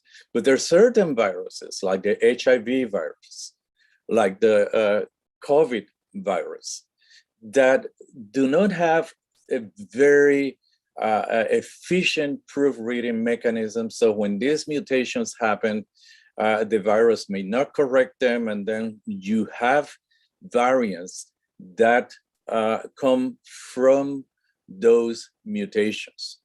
For those mutations to occur, we need to have individuals that are infected, that their immune system is not clearing those viruses because either they may be immunodeficient or they are not vaccinated, and the virus has sufficient time, sufficient bodies to replicate, cause these errors, engage in these mutations, and then the virus produce different variants. So the more unvaccinated people we have that are infected, the more immunocompromised people that are unvaccinated and are infected, the more variants of the virus are going to be continue generating. And let me say that Omicron is not going to be the last one.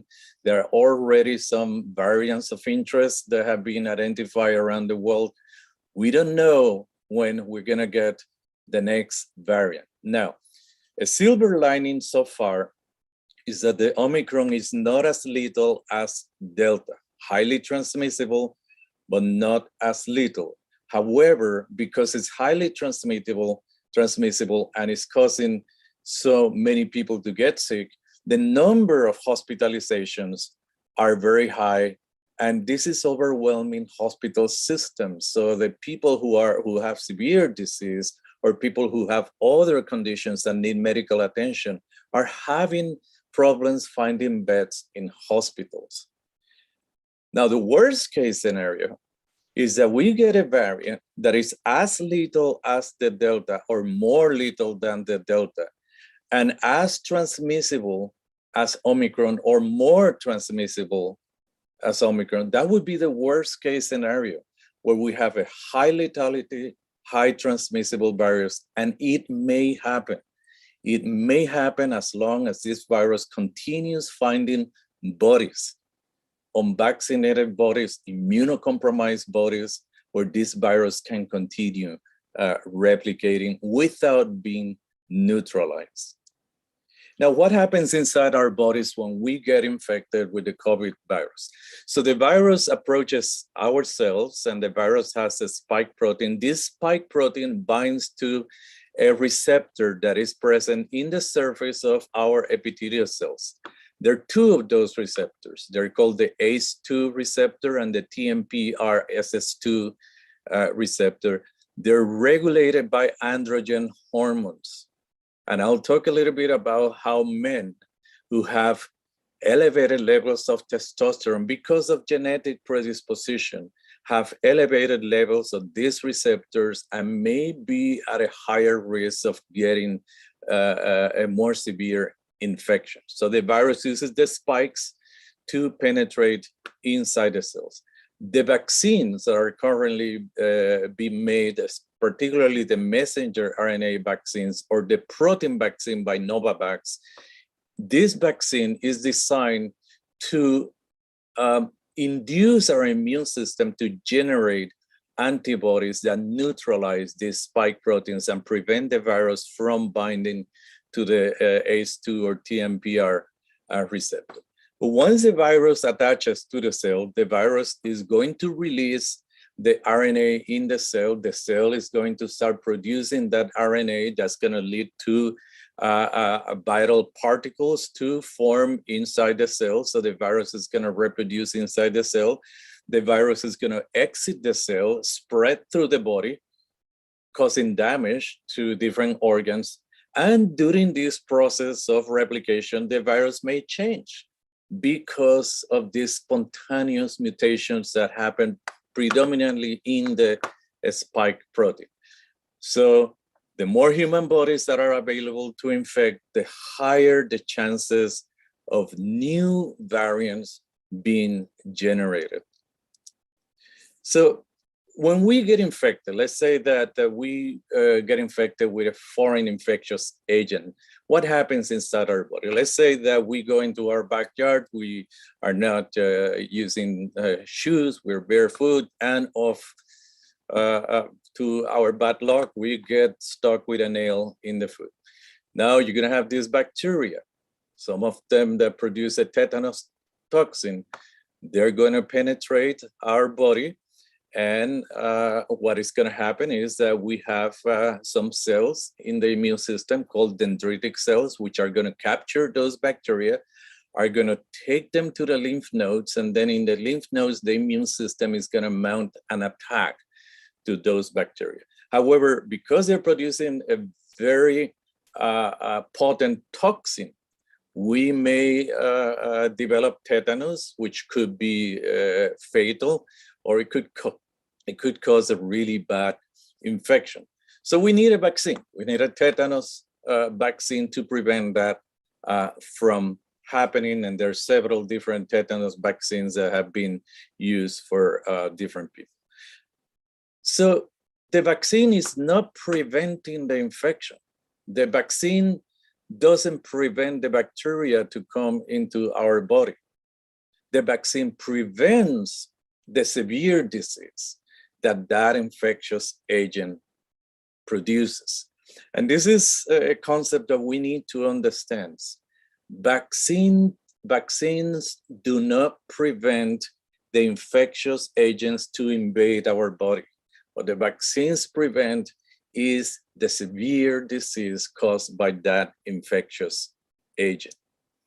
So vaccines are known to prevent polio disease, rabies, smallpox, measles, tetanus, whooping cough, but they don't prevent those microorganisms, those bacteria or viruses from coming inside our body. They prevent the disease caused by those infectious agents. Now let's talk about natural immunity. What are we talking about when we talk about natural immunity? There are two components of immunity. Our immune system is composed of two complementary components. One is called the innate immunity. That's the immunity you're born with. The other component is the adaptive immunity. That's the immunity that you acquire through either infection or immunization. And people believe that natural immunity is only the one that you're born with.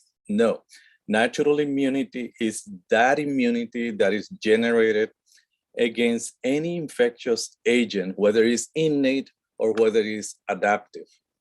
So the innate immunity involves barriers that keep the viruses from entering the body. And these are surface and internal defenses. And some of those barriers are here present in our nose, in our respiratory tract, that prevent those viruses from coming inside the body. So components of the innate immunity include the surface defenses like the skin, the hair, mucus. Internal defenses, there are different types of immune cells like mast cells, natural killer cells, phagocytes, and those cells prevent those viruses and bacteria from going inside the body. They typically stay in the upper respiratory syndrome. One of the molecules that is produced as part of the innate immune system are the interferons. And when the interferons do, they detect the presence of a virus, they are produced, they activate some of these cells, and the idea is to prevent the virus from further spreading. But then let's suppose that the virus, in this particular case, the COVID virus, evades that innate immunity, and it does happen. This COVID virus has the ability to evade innate immune defenses. That has been well documented in the scientific literature. So when that happens, then our acquired immunity kicks in. And the acquired immunity involves the activation of T cells, which are the master regulators of the immune system, and B cells, which are the ones that produce antibodies. T cells attack infected cells. T cells activate B cells, and the B cells produce the antibodies that are going to neutralize the virus. So we need these two components. Adaptive immunity is typically activated when we get infected with the virus, and the virus overcomes the innate defenses, go inside the body. Then adaptive immunity starts immediately activating T cells and B cells to neutralize that virus. Immunization with vaccine also activate the adaptive response. The idea is to activate these T cells and B cells as soon as possible to prevent the virus from causing lethal damage to our bodies. So here we have vaccine or infection, activate the T cells activate B cells, T cells activate dendritic and phagocytic cells, which uptake the virus.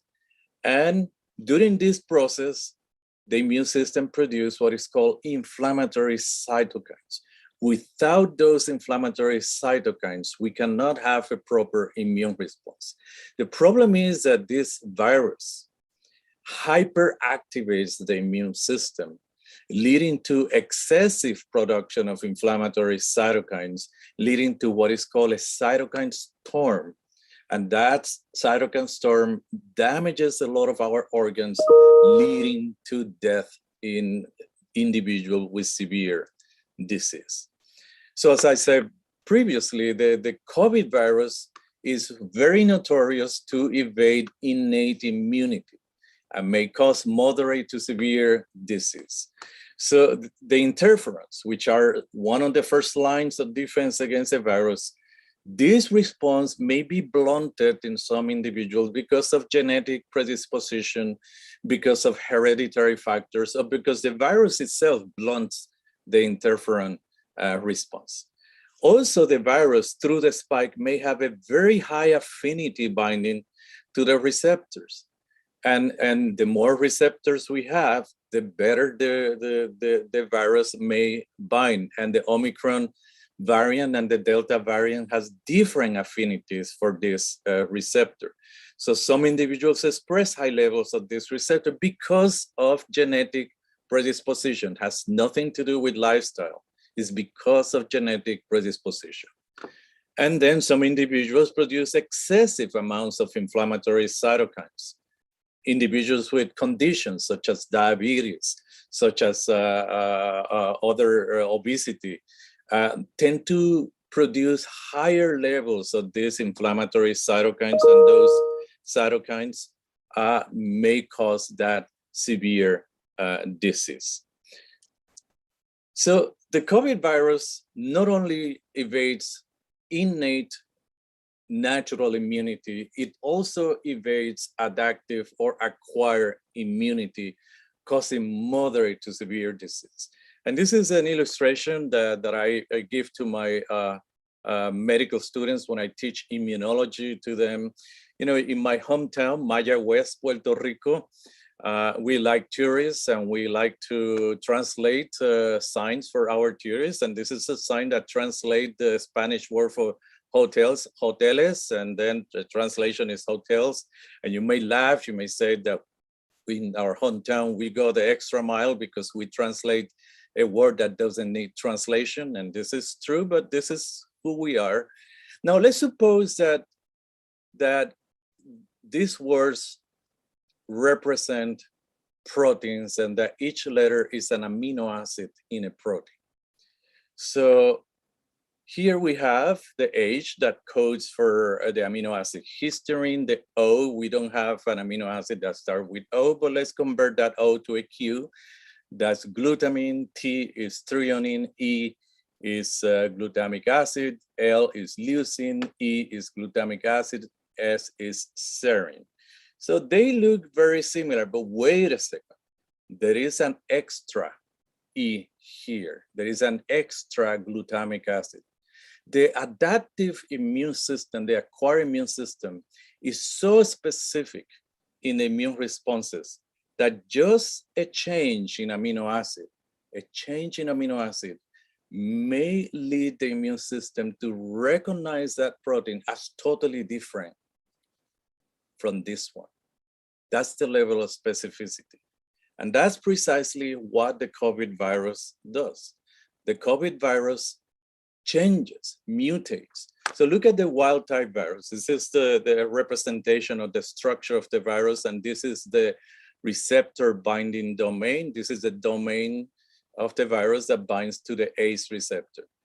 These letters and numbers here represent the different mutations that occur in the Delta variant. And there are a couple of mutations in the receptor binding domain. Now look at the Omicron variant. Look at how so many different mutations happen there. If you look at the molecular structure, the wild type, the Wuhan virus, this is how it looks. And the Delta, each red or blue dot means a different mutation. Look at the Omicron, so many different mutations. And what this does to the immune system is that now the immune system is going to recognize the Omicron as slightly different from the Delta, which was recognized as slightly different from the wild type. So that's why people get reinfected with the virus. That's why people who are vaccinated against the wild type or the Delta now are getting infected with Omicron, because the immune system now is seeing what it looks like a completely different virus. The good thing is that the vaccines that we have so far that work against the wild type and work against the Delta, they still induce neutralizing antibodies that can protect against severe disease caused by Omicron. The vaccines cannot protect against Omicron infection, but can protect against severe disease caused by Omicron. Now, we need to keep in mind that adaptive immunity is influenced by age. So the more we age, we're gonna have B cells being depleted, less B cells. We have T cells that the repertoire is skewed or is even depleted. And the CD4 T cells, these are the ones that control all the immune responses. They, as we age, they differentiate into what we call Th17 T cells. Those are inflammatory T cells. You don't want to have many of those T cells in your body. But as we age, naturally, we see these changes. That's why our immune system becomes weaker and weaker as we age, regardless of whether we have a healthy lifestyle. The healthier the lifestyle we have, the more protection we're gonna have as we age, but aging still impacts the immune system.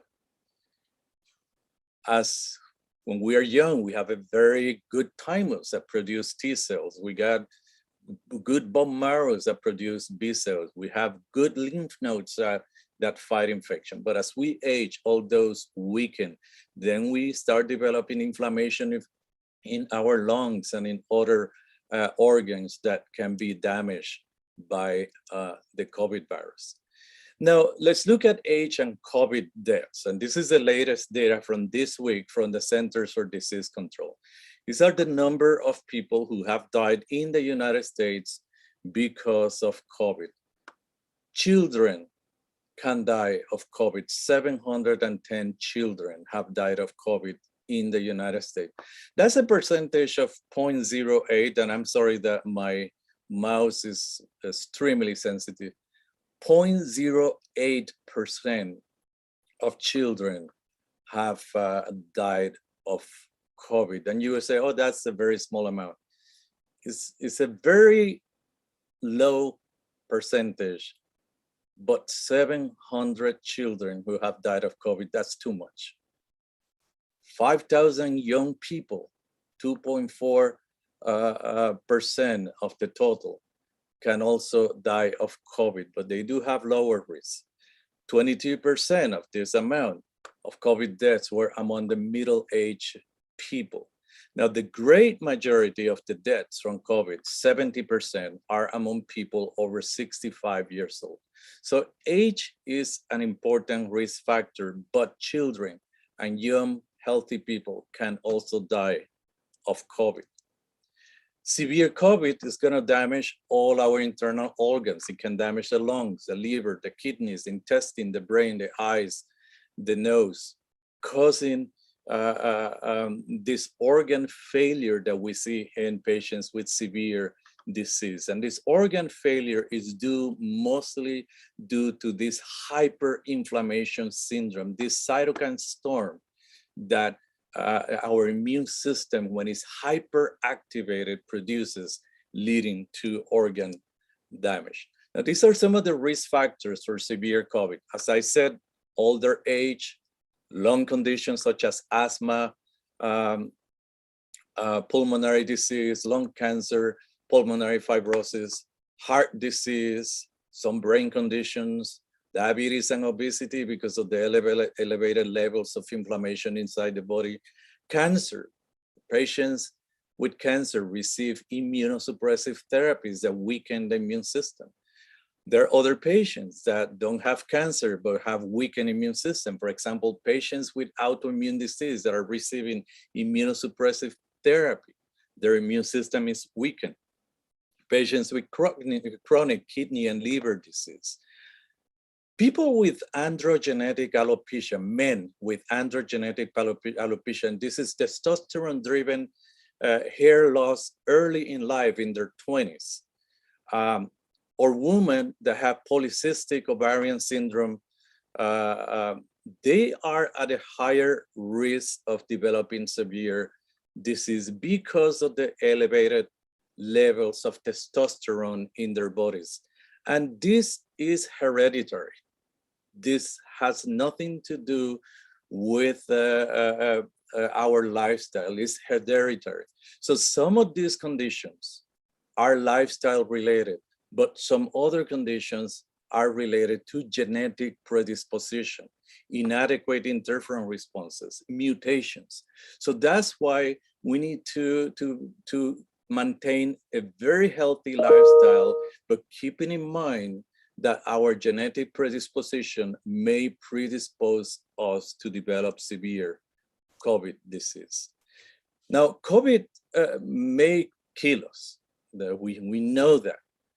But let's suppose that we survive, whether it's moderate to severe disease. We may still suffer from a disease called long COVID that is associated with acute respiratory distress, pulmonary deficiency, chronic fatigue, autoimmune conditions, brain fog, vascular disease, thrombosis, heart problems, sleep problems, headaches, dizziness, mood changes, and abortion. This is abortion induced by the virus. We're not talking about abortion induced by vaccines, and we're going to mention that in a few moments. Now, the data so far, and this is a study that came out recently, indicate that 43% of survivors of COVID suffer from long COVID. 57% of people who were hospitalized suffer from long COVID. And the effects appear to be higher among women compared to men. Now, what are the vaccines that we have available so far? What are the vaccine types? Well, we have vaccines that use viral vectors. This is a vector derived from a virus that doesn't replicate, doesn't infect, and that vector contains the genetic material for the virus that is being used to generate an immune response. The Johnson & Johnson vaccine is based on this viral vector. This type of vaccine has been used for Ebola viruses. Then we have the RNA vaccines. These are the Moderna and Pfizer vaccines. We have the protein subunit vaccines that have been used in the past for hepatitis B, papilloma, shingles.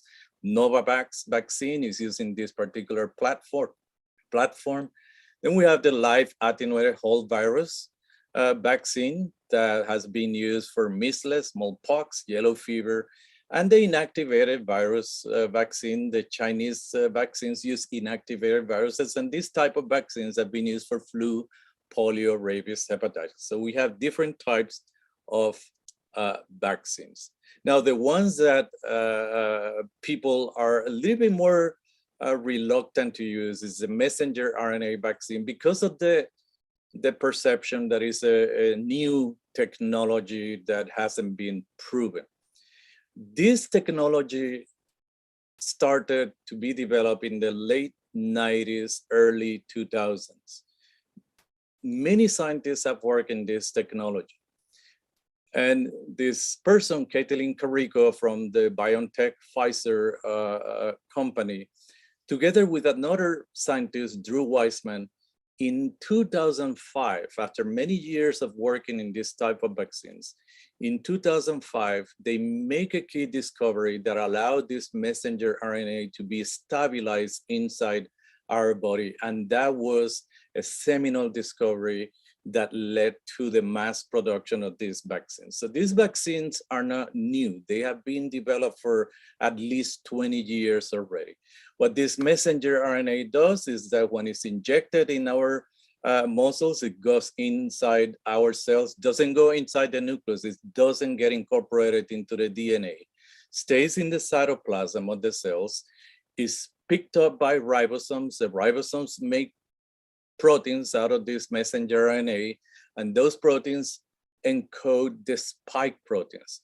Those spike proteins are secreted into the body, and then our immune system makes antibodies to them to neutralize. The spike proteins by themselves do not infect the body.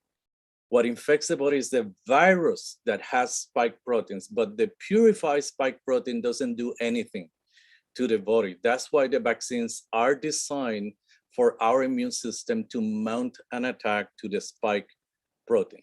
How effective are these vaccines? Before the Omicron, the data that we had for the Delta was that the vaccines were highly effective, preventing up to 90 to 95% of hospitalizations and severe death. And there have been plenty of studies in different states in the United States. There was a United States study with 41,000 patients published in the New England Journal of Medicine, where the effectiveness was calculated at about 90%. Another study in the UK with very similar results. Another study made by the Centers for Disease Control with very similar results, about 90% protection against severe infection and hospitalization. But then Omicron came. And Omicron is now infecting people who has been vaccinated. Why is that? Because it's a new variant that the immune system is beginning to see as something related to what it saw before, but not exactly what it saw before. So it's kind of a new virus for the immune system. So now the immune system has to be retrained to make antibodies against Omicron. The good thing, as I said previously, is that the vaccines that were already developed, especially with the booster, they still induced neutralizing antibodies to Omicron. If you look at the latest data, and this data is from January 12th, from a week ago, this is where we are in terms of hospitalization. This is the graph for unvaccinated people in New York who are hospitalized. And this is the graph for those who are fully vaccinated. Fully vaccinated means first, second dose, and the booster. So the number of hospitalizations is very, very low for the vaccinated extremely high for the unvaccinated. Yes, the fully vaccinated people are still getting infected, but they're not getting hospitalized at levels as high as the unvaccinated, which presents evidence that the vaccines are working. Now, if these vaccines are effective, then why do we need boosters? Well, this is how the immune system works. So we got the primary and secondary vaccination. We got this immune response very high. But as time goes by, the immune response wanes. We've got less antibodies being produced, although we have T cells that are long-term. And those T cells stay in our body as memory and can protect in the future against severe disease. So we need a booster to keep the levels of antibody high in case another strain comes. And that's precisely what happened. When the boosters were introduced, right after the boosters came Omicron, and now the boosters are proving to be effective against chronic Omicron-induced severe disease. So the vaccines, again, are not designed to prevent the infection. The vaccines are designed to prevent severe disease and hospitalization. Yes, there are people that are fully vaccinated that are being hospitalized and are dying at very low rates compared to the unvaccinated. And typically those people are either immunocompromised, or cancer patients, or patients that have blunted immune responses because of the immunocompromised system. Boosters are not new. You know, we need annual boosters for the flu virus. Why? Because this virus changes so much that every year we have a whole new variant, so we need boosters. Well, how about the coronavirus? Are we going to need annual boosters? We don't know. Most likely, yes. Maybe every 6 months, maybe once a year, maybe every other year. Well, how about other viruses like the measles? Yes, we need 2 boosters for that. The polio, we need 4 for that. And those are long-lasting responses because the measles virus and the polio virus, they're highly transmissible, but they don't mutate. They don't change a lot as compared to the coronavirus. Now, what are the effects of vaccine versus the effects of the COVID infection? The COVID infection, as I mentioned, can damage a lot of organs, leading to long-term effects. Deaths from COVID infection, about 2%, but higher in the elderly. How about the COVID vaccine? Well, almost everyone who gets the vaccine has drowsiness, chills, pain at the injection site, headache, muscle pain, nausea. Those are what I call a mild adverse effect. How about the major effects? Let me try to get here. Anaphylaxis, allergic reaction, about 3 to 5 per million. Thrombotic events, that's more with the Janssen vaccine, 1 per million in people over 65, 1 per 20,000 to 60,000 people under 55. Guillain-Barré syndrome, that's a neurological syndrome, 20 per million with the Janssen vaccine. Myocarditis or pericarditis, 20 to 40 per million with the Pfizer Moderna vaccine. So the serious side effects of the vaccines tend to be relatively low. But the serious side effects of the infection, as I said before, 50% of people experience them long-term. The vaccine has been proven to be safe for pregnant women. This is a very recent study that basically concluded that in retrospective cohort of 40,000 pregnant women, the COVID vaccination during pregnancy was not associated with preterm birth or small gestational age at birth overall. How about children? The latest study.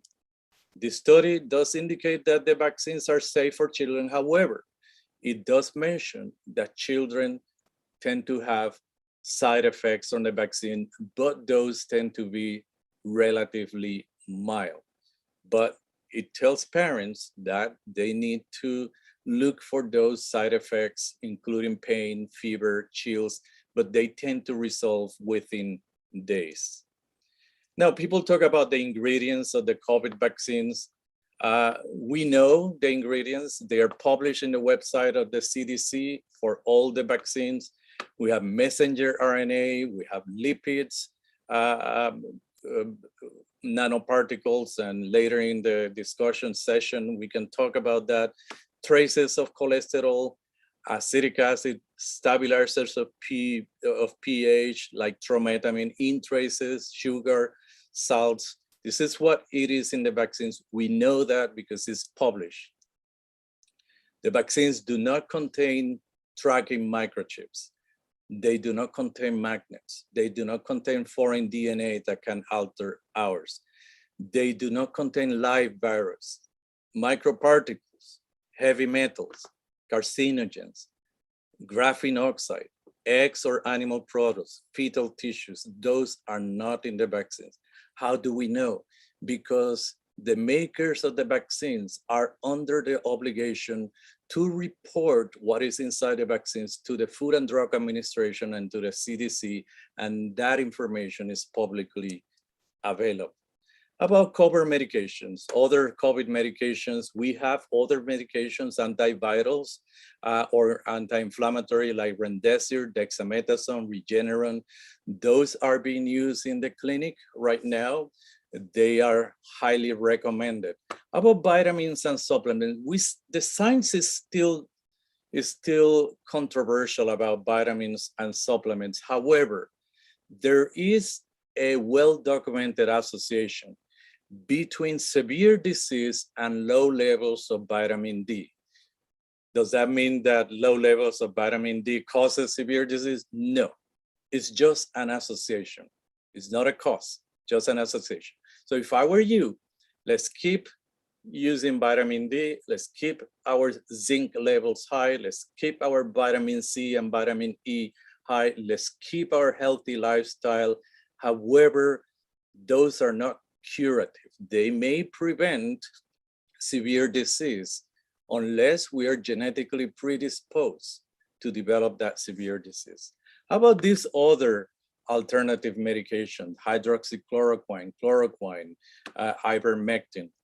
I would like to, and I'm almost done here, but I would like you to look at this recent study. Is the most comprehensive study that has been published just a few weeks ago by a Polish group. This group from Poland, they look at the whole scientific medical data on different drugs with therapeutic potential for COVID. They analyze every single study, and then they came to conclusions.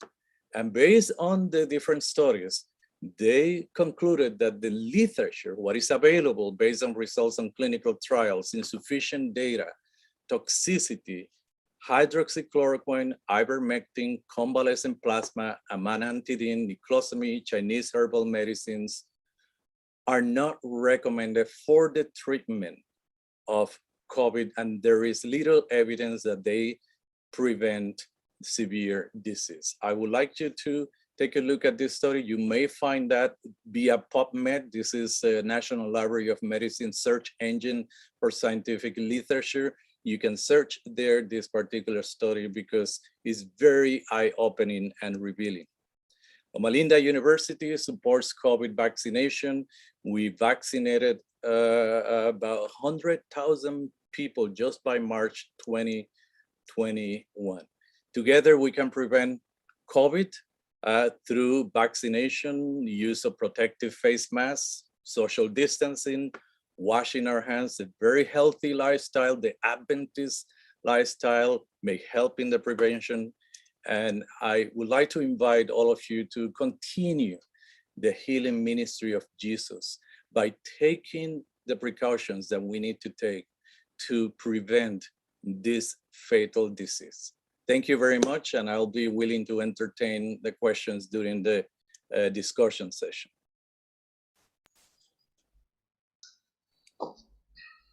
Thank you very much, Dr. Castellano. It was very informative, and thank you for making it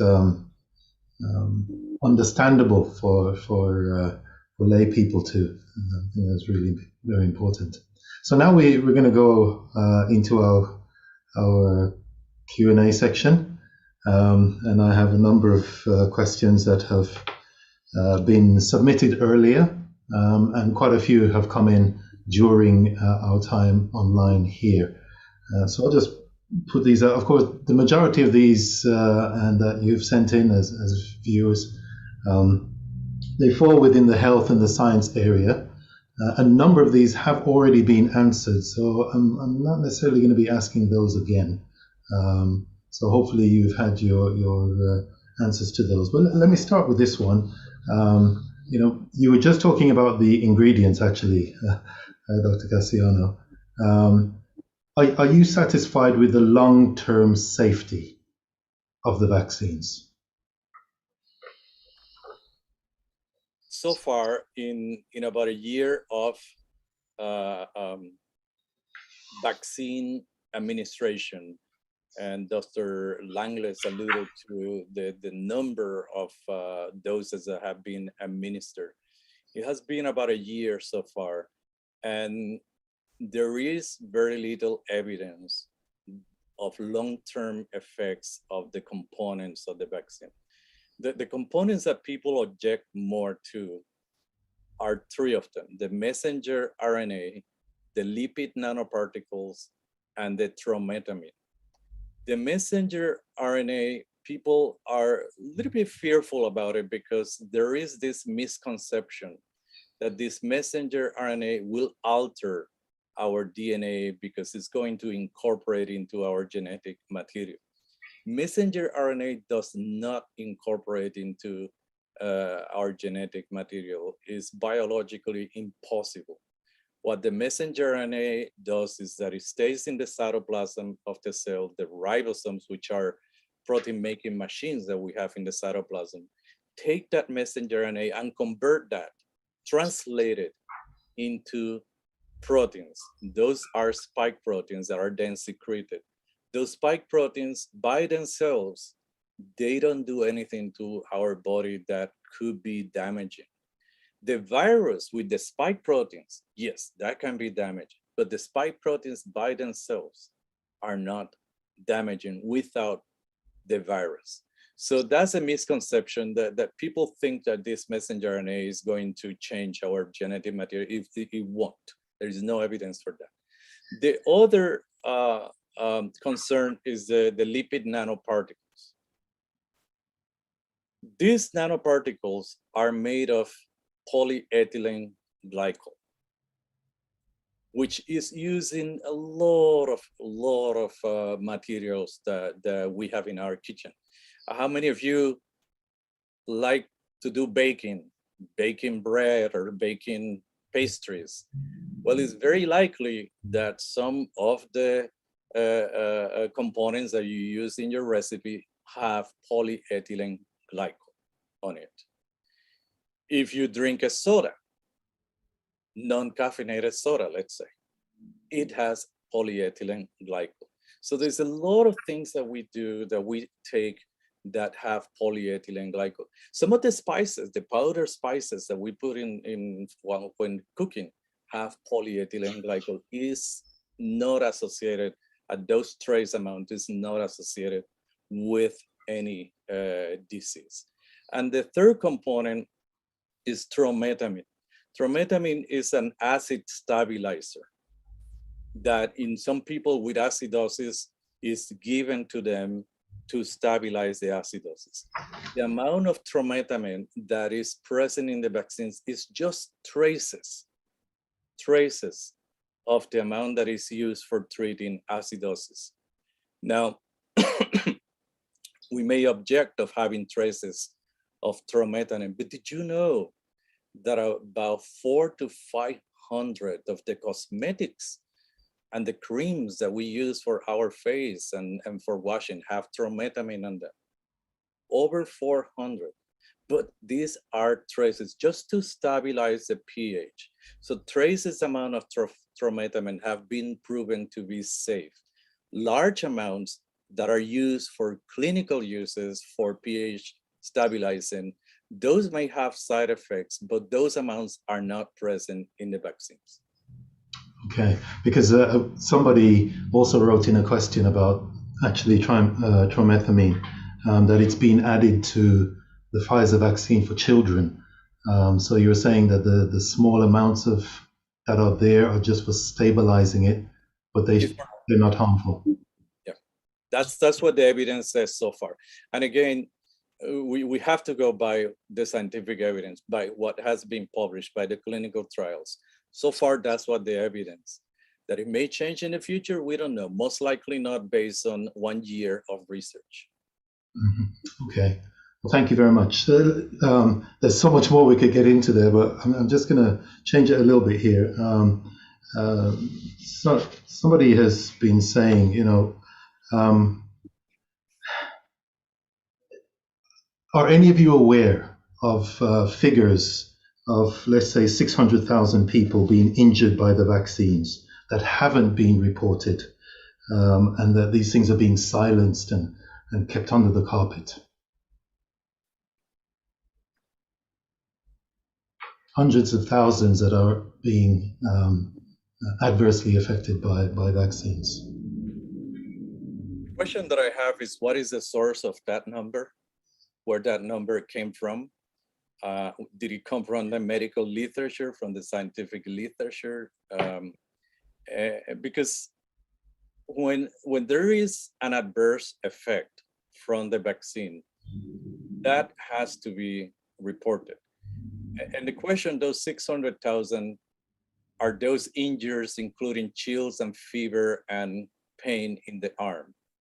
Or are we talking about more serious injuries? What is the source of that data? Where is that number coming from? Because I show the numbers of serious effect, mostly 1 in 20 million or in 100 million, depending on the effect.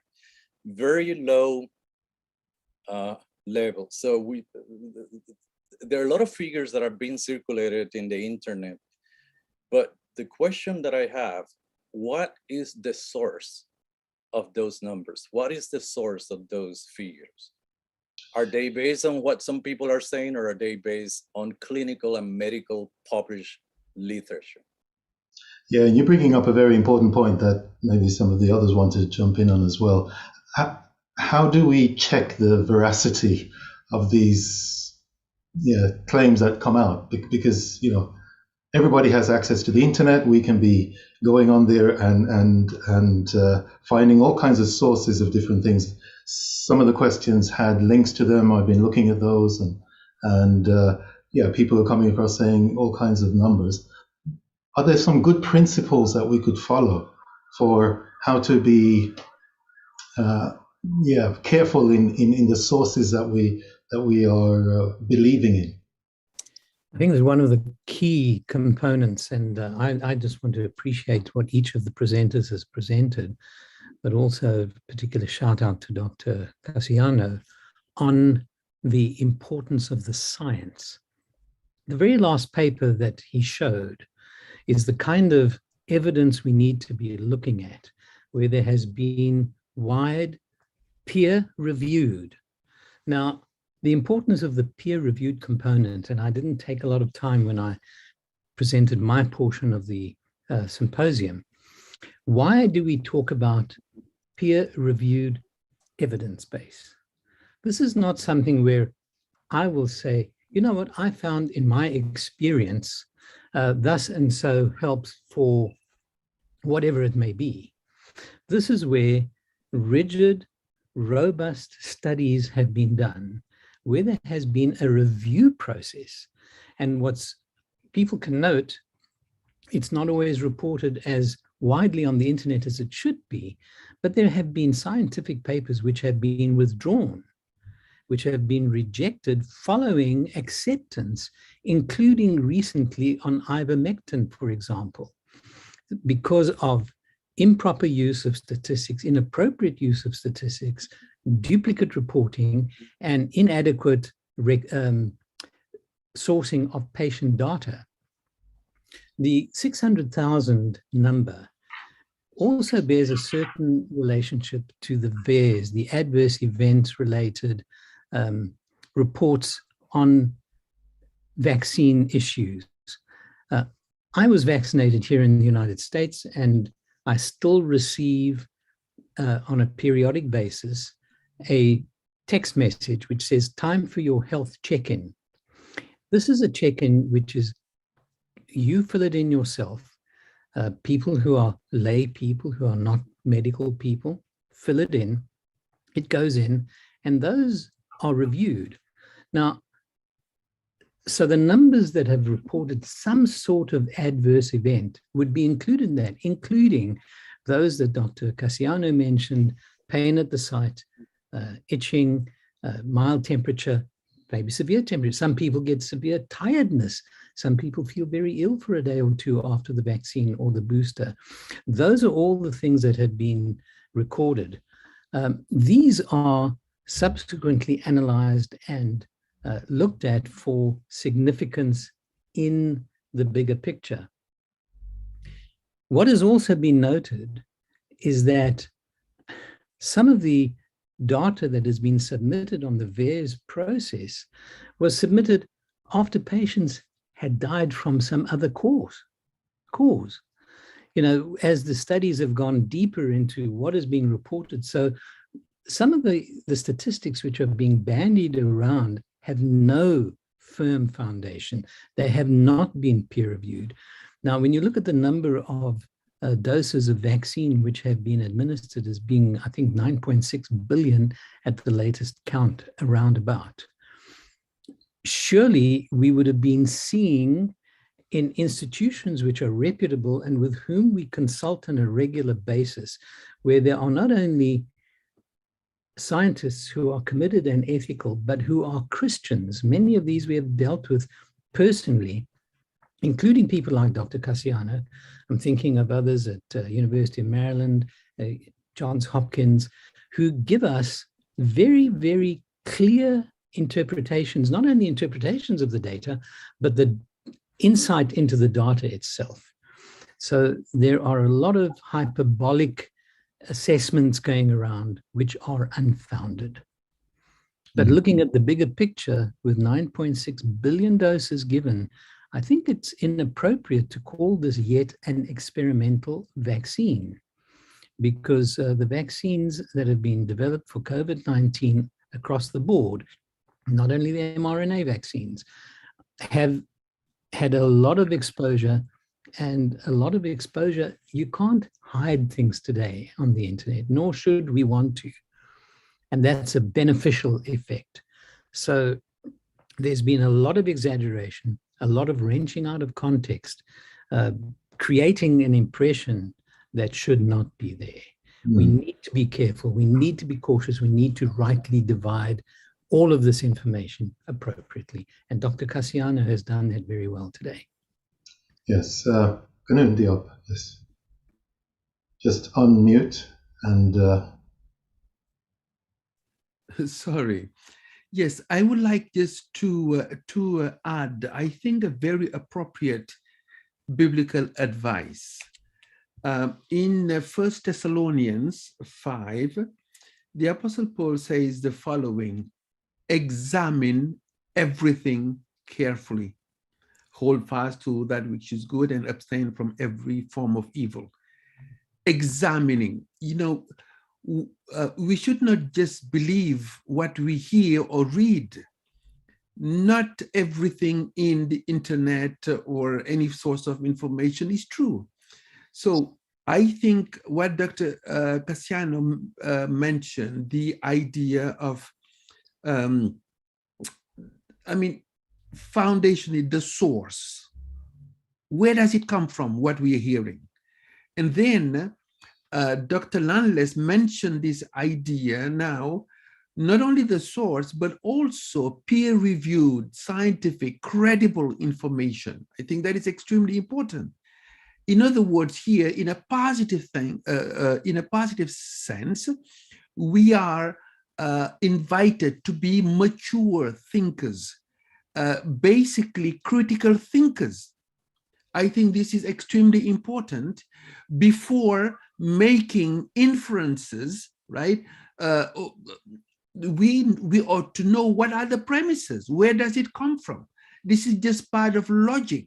It's part of thinking correctly.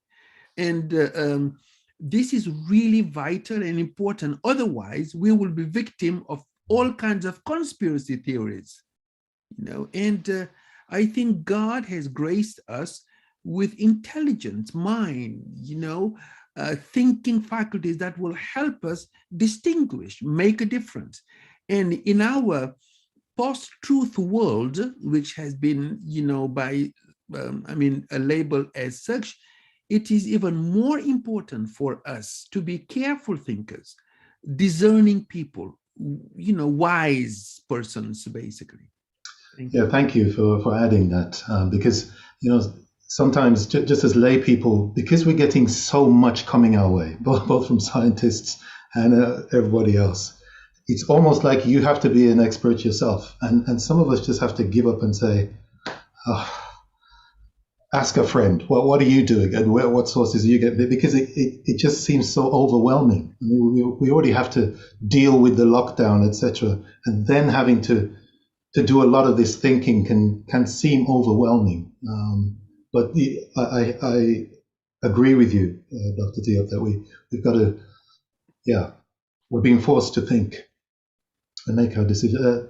Jennifer Woods. I was going to say, just to add to that, I know for myself, I see people post things on Facebook and people take it as fact.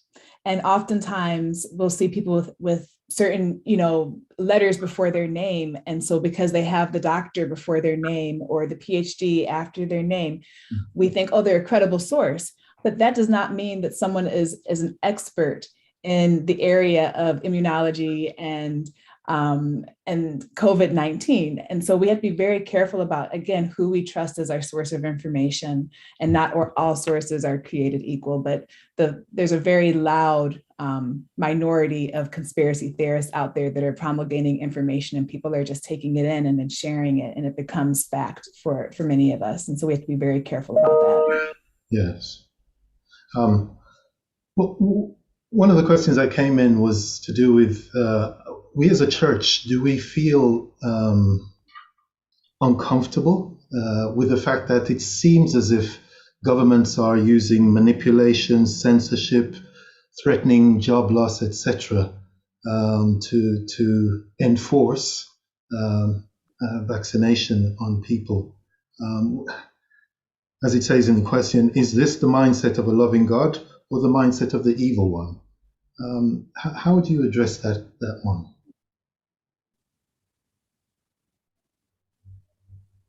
It has been talked a little, yes.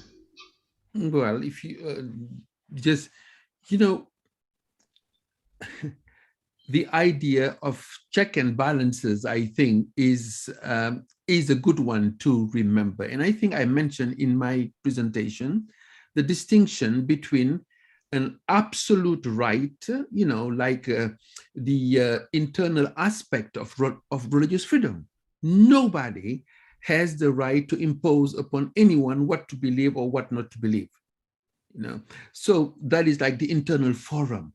No government can force, upon an individual what to believe or not to believe. Interestingly, and I mentioned this passing, but in 1888, it was the year when two bills were introduced in the U.S. government, the Senate, and it was Senator Blair from New Hampshire who proposed a bill for Sunday law, for example, and the second one was to make America a Christian nation. Now, interestingly, Adventists at the time were at the forefront to oppose, actually. Adventists even spoke to the Congress in order to oppose the bill. Why was that so? Well, precisely because the government has to be kept in check not to impose indiscriminately on people, right? And then impinge upon their rights.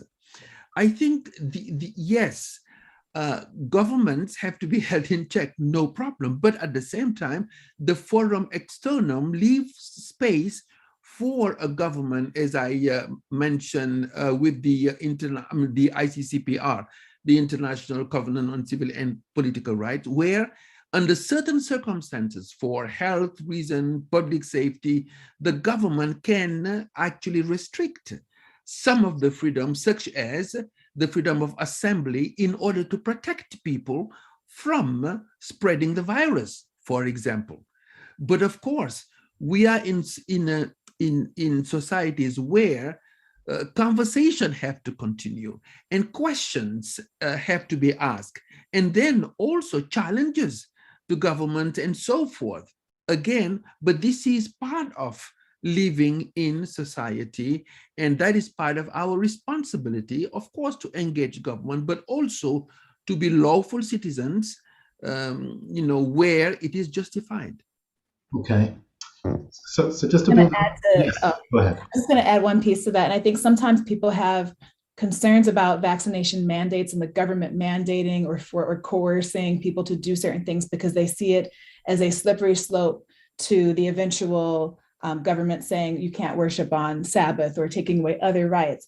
But there's dangers with a slippery slope type of argument because there are many, many steps involved. And I think that if we use the rationale of, oh, this is going to lead to this one day, we're really making a lot of assumptions there that just aren't here yet. And as Dr. Diep said, and as I think said in my presentation as well, the government mandates all sorts of other things. They mandate, for example, the wearing of seatbelts. So, I mean, the government does have a role to play in protecting the public health. That does not automatically lead to the government taking away the right to worship on a certain day or taking away other rights. But what about if that spills out into the church? Somebody did write, should COVID passes be mandatory for religious services? I mean, if it starts spilling out into the church and we're saying, non-vaccinated shouldn't come here, what about if it starts moving in that direction? Well, I'm not going to address that very granular point, but what I would like to just confirm is that for the last 30 plus years, when I travel, I cannot enter places if I have not got a smallpox vaccine certificate. I may not, whether I can see here on religious duties, whether I'm there on scientific duties, whatever. I think this is an important point, and Attorney Woods mentioned this right at the beginning, that, and she mentioned it right now, there are mandates in place which are on a public health level, and safety belts, and non-smoking on airplanes. Seventh-day Adventists were in the forefront of having that enacted. And it's a law. It's mandated, punishable. I think that the religious liberty colleagues are going to have more fun with the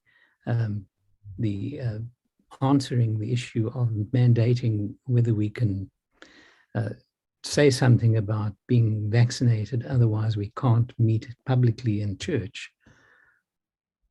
I'd be happy to hear that.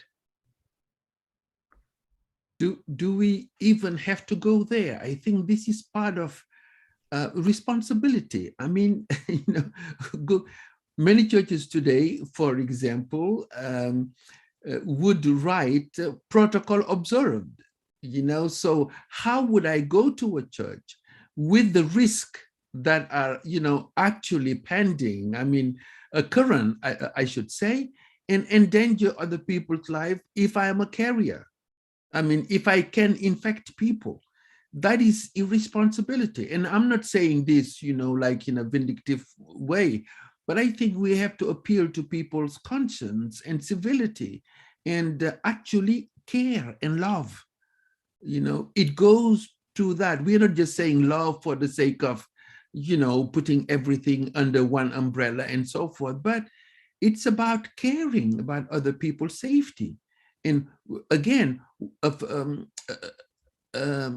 foundational principle among Adventists, if I may say, and beyond, is the right to life and to save life and health and healing.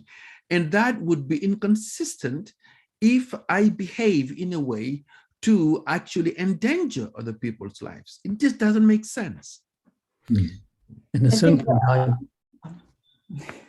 But I think the other thing is that, during this pandemic, what I've seen, which troubles me in some ways, is that churches and religious institutions are asking for religious freedom to do things above and beyond what society is being asked to do, right? So we can close down other things, but don't close down our houses of worship, even though the public health concerns are the same for those gatherings. And I think in the question you posed of, if you're not vaccinated, you can't enter into this place. If it's being applied consistently, why should we ask for a special accommodation that's putting people at risk? And I think it goes back to Dr. Diop's point of, how is that showing love to those around us if we're willing to expose people to a highly, infectious communicable disease in the sake of religion?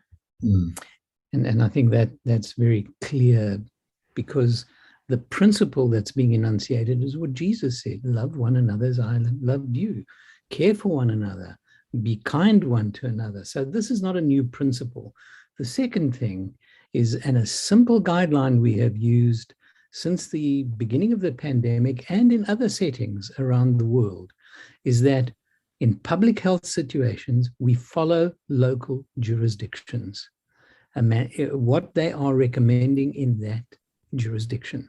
And then, of course, we have our own choices, which we can then place within those mandates and within those jurisdictions. But during the height, and what we need to remember is that we are trying desperately to mitigate a pandemic. We lost the opportunity many months ago, at the beginning of the pandemic, the chance to isolate it. It didn't happen. So now where we are is we're at mitigation and working desperately to try and do that. And with all of the measures that have been put in place, which have cost dearly we don't only talk about the economic consequences, so importantly is what this has cost in human wellness and wholeness. Mental health issues, addictions have gone up, abuse has gone up, alcohol use has gone up. All of these issues have skyrocketed. Mental health concerns and problems have skyrocketed as well. So we're looking at a complex issue which needs to be brought under control. We shouldn't add fuel to that fire. We should rather work together in a way that we can help to bring things into a more manageable situation. And I think that is an appeal which I've heard clearly from the speakers today. Thank you. Somebody has asked, actually, it's kind of a little bit related to what you were just saying there, Dr. Landless, about how effective are lockdowns? Because some of the things you mentioned things have been exacerbated, mental health issues, etc., abuse, etc., because of lockdowns. So are they effective? Someone is asking. Do we have to keep repeating them in order to contain something like this? Are the benefits of lockdown, do they outweigh the negatives? So, any thoughts on that? Time alone is going to tell that. But one of the things that one does a lockdown for, one of the primary reasons, is because of the tremendous pressures placed on healthcare institutions in trying to cope with a new infectious disease. And what we have seen, and Dr. Cassiano pointed out, the Omicron virus is much more infectious and fortunately not as severe as Delta, because had it been, we would have been in huge trouble. Now, what would a lockdown do, or what do changes do in those settings? It presses down the curve. In other words, reduces the number of people that land up in hospital, that land up in ICUs. And that's also, and we need to understand this as we make our decisions, that immunization plays a very important role, along with what has been very clearly enunciated as natural immunity that comes from being infected. But immunization is a useful tool. And we've seen it work in other diseases in the past. And I believe that we're seeing it work now. Again, clearly understanding what was enunciated in Dr. Cassiano's talk is that we need to have a clear understanding of what the immune system's about. It's not going to stop the infection, it's going to decrease the effects of an infectious agent and its consequences. And yes, the fact that boosters may be needed, absolutely. You don't get immunity from hepatitis A, B at least, with just one injection. You have to have 2, sometimes 3, and there are others. So, and those have been mentioned. So we need to realize there's a context to a lockdown, and it's the contents of the context of the circumstance. And we learn. One of the other issues which is very, very key is people saying, well, people don't know what they're talking about. They're changing guidelines every 5 minutes. This changes, that changes, isolation, quarantine time changes, the where to wear masks changes. Well, this is not an old disease, this particular one. And so as the science unfolds, as the data becomes available, so it's going to be that we learn what are the very best guidelines. And it's moving along trying to do that as well, which needs to be understood as we navigate these difficult waters. Okay, thank you. I would like to add to that. One of the reasons that the guidelines are being constantly modified is because the rapid pace of this disease changing. Yeah. Because of the numerous variants that are coming out. Every variant of the SARS-CoV virus is different from the previous one. It does different things. Who would have predicted that Omicron was going to come out of nowhere? What people were predicting was sub-variants of Delta, not a whole different variant coming with so many mutations. So every time we have a new variant, that variant alters the disease, how severe, how transmissible is this disease. Therefore, we need to adapt to that, because what we call this in virology viral evolution. This virus is rapidly changing. Therefore, we need to adapt to that. And we have to change the guidelines. We have to modify the guidelines and adapt accordingly.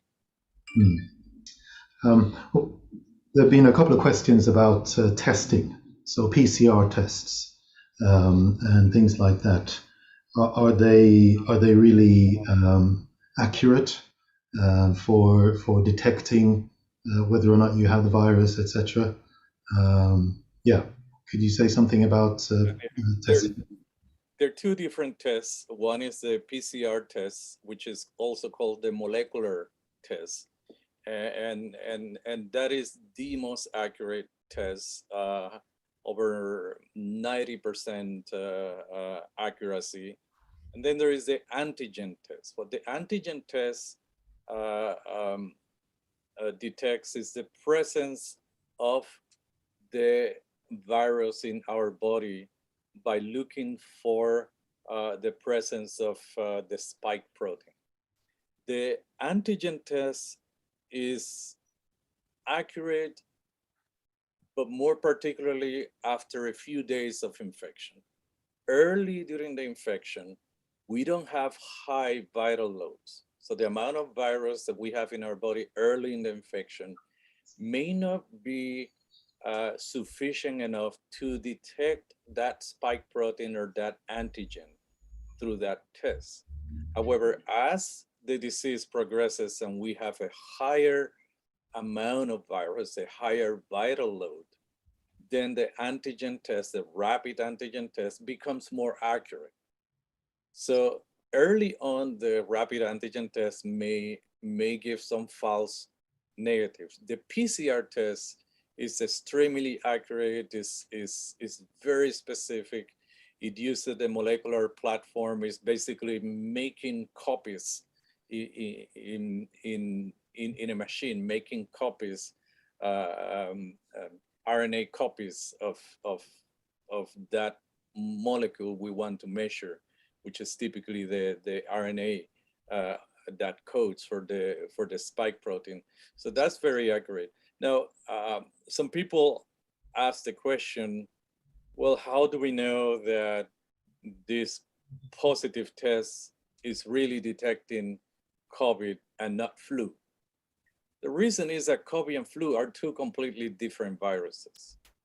And the tests are designed to detect specifically one molecule of the virus that is unique to that virus.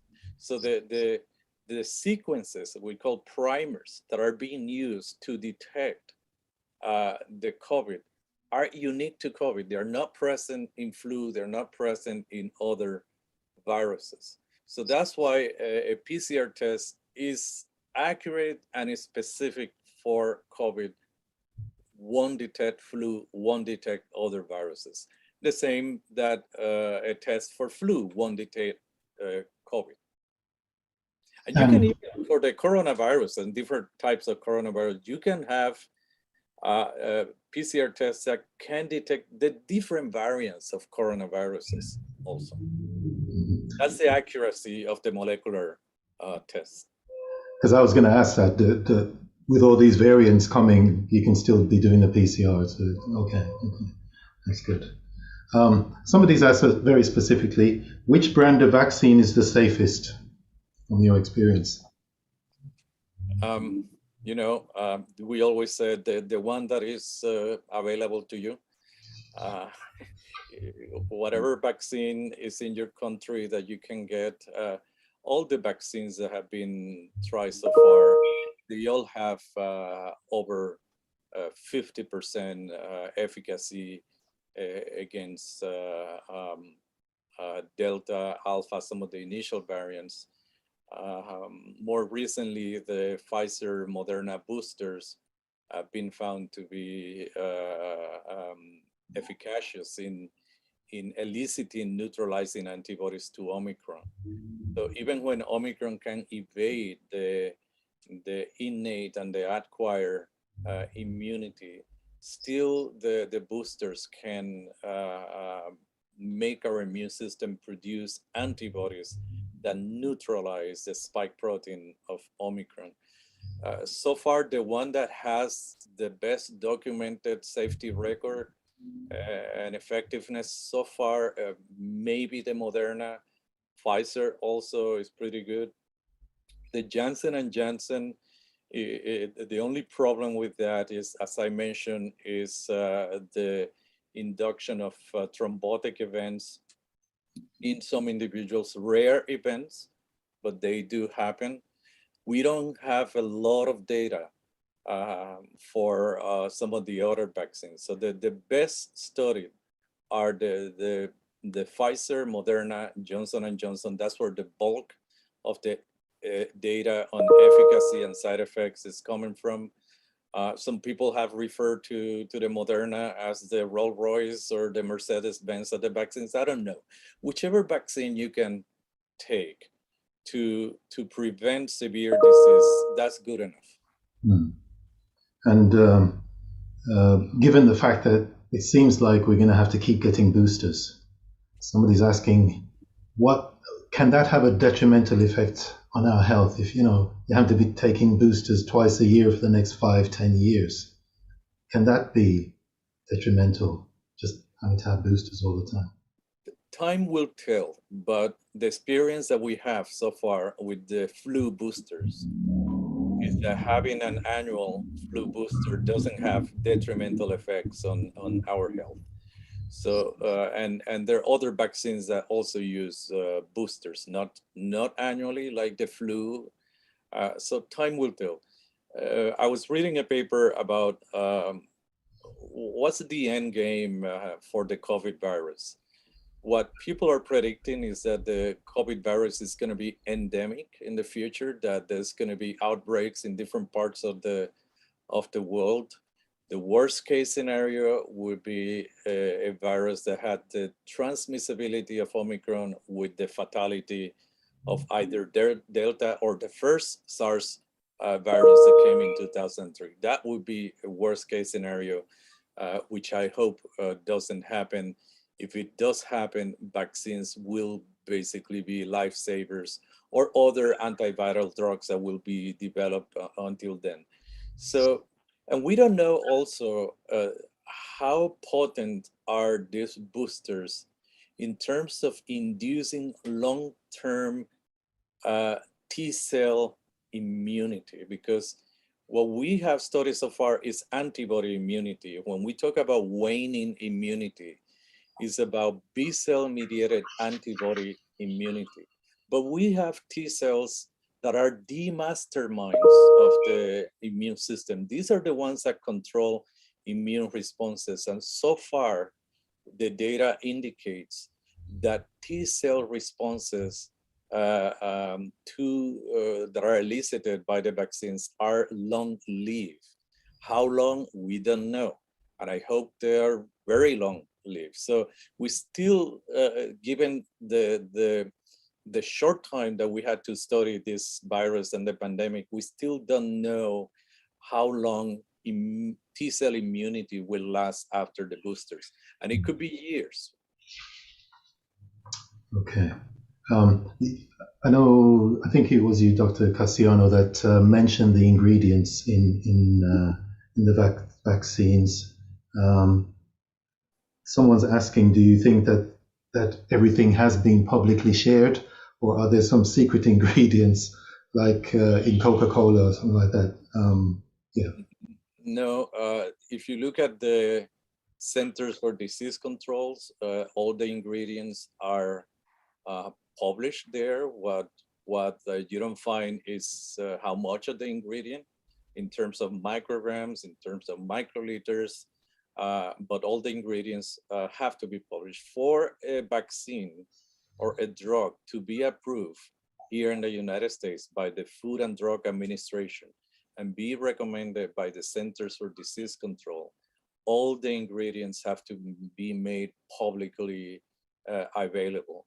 In terms of the rights for the company to not to disclose any of those ingredients, that doesn't happen. Typically, the intellectual property lies not on the ingredient, but on the platform, the technological platform that is used to make the vaccine, not on the ingredients themselves. And talking about the platform, somebody was talking about, somebody asked a question about aborted fetal material being used in chains of how to make the vaccines. Are we moving into the area of ethics when scientists are using aborted material to develop these kinds of things? Does anybody have any? Yeah, let me clarify that, because this is a misconception. In science, we use in the lab what is called established cell lines. For example, many of you may have heard about the HeLa cell line, and the HeLa cell line was established from a cervical tumor from an African-American woman, and HeLa stands for the initials for the name of the patient. And those cell lines have been established in labs and have been used for 50, 60, 70 years. And some of those cell lines are used for testing compounds, for producing vaccine components. Some cell lines, like the human embryonic kidney cell line and other cell lines that were produced in the 1950s and 60s, came from aborted fetuses at the time. And what it was done is that cell lines were created, these cell lines have been propagated, and the cell lines are used to test medications. Almost every single medication that we take, whether it's for blood pressure, whether it's for metabolic issues, for diabetes, for heart disease, every vaccine that we have has been initially tested in cell lines. This is what is called in vitro models, because the way a medication or a vaccine is tested, we start in vitro with cell lines, then we moved to animal models, then we moved to humans.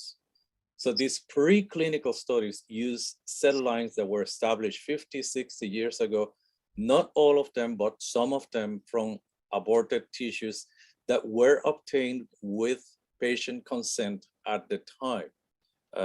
Let's say someone had a spontaneous abortion or some other induced abortion, and then the scientists approach the woman, could we have permission to use some of those tissues? Or at that time, even some of those tissues, if they were de-identified, there was no identification, they were allowed to be used in the lab. So these vaccines do not contain fetal tissues, but like other medications, like other vaccines, they were initially tested in cell lines that were generated in the lab that originally were derived, some of them from fetal tissues. Okay. May I add something to that? Sure. Thank you for a very, very comprehensive response on that. I do wish to add to it the question or the comment or the, dare I say, the accusation is that the Adventist Church is supporting abortion. That is most certainly not true. The Adventist Church does not condone abortion, and you can go and check the statement which is available, voted at a recent annual council on this issue. As has been mentioned, many lives are saved through the careful use of vaccines, and Seventh-day Adventists continue to advocate for vaccines to be produced ethically. We support the saving of life and the maintenance of herd immunity, as we've discussed today, through responsible vaccination practices. And it's been described that a huge price was paid in the early 1960s, and cells were obtained, as has been described.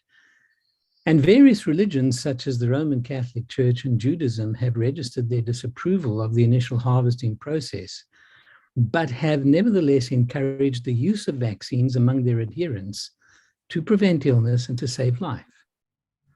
Now, the Seventh-day Adventist Church has clearly articulated its biblical stance on abortion.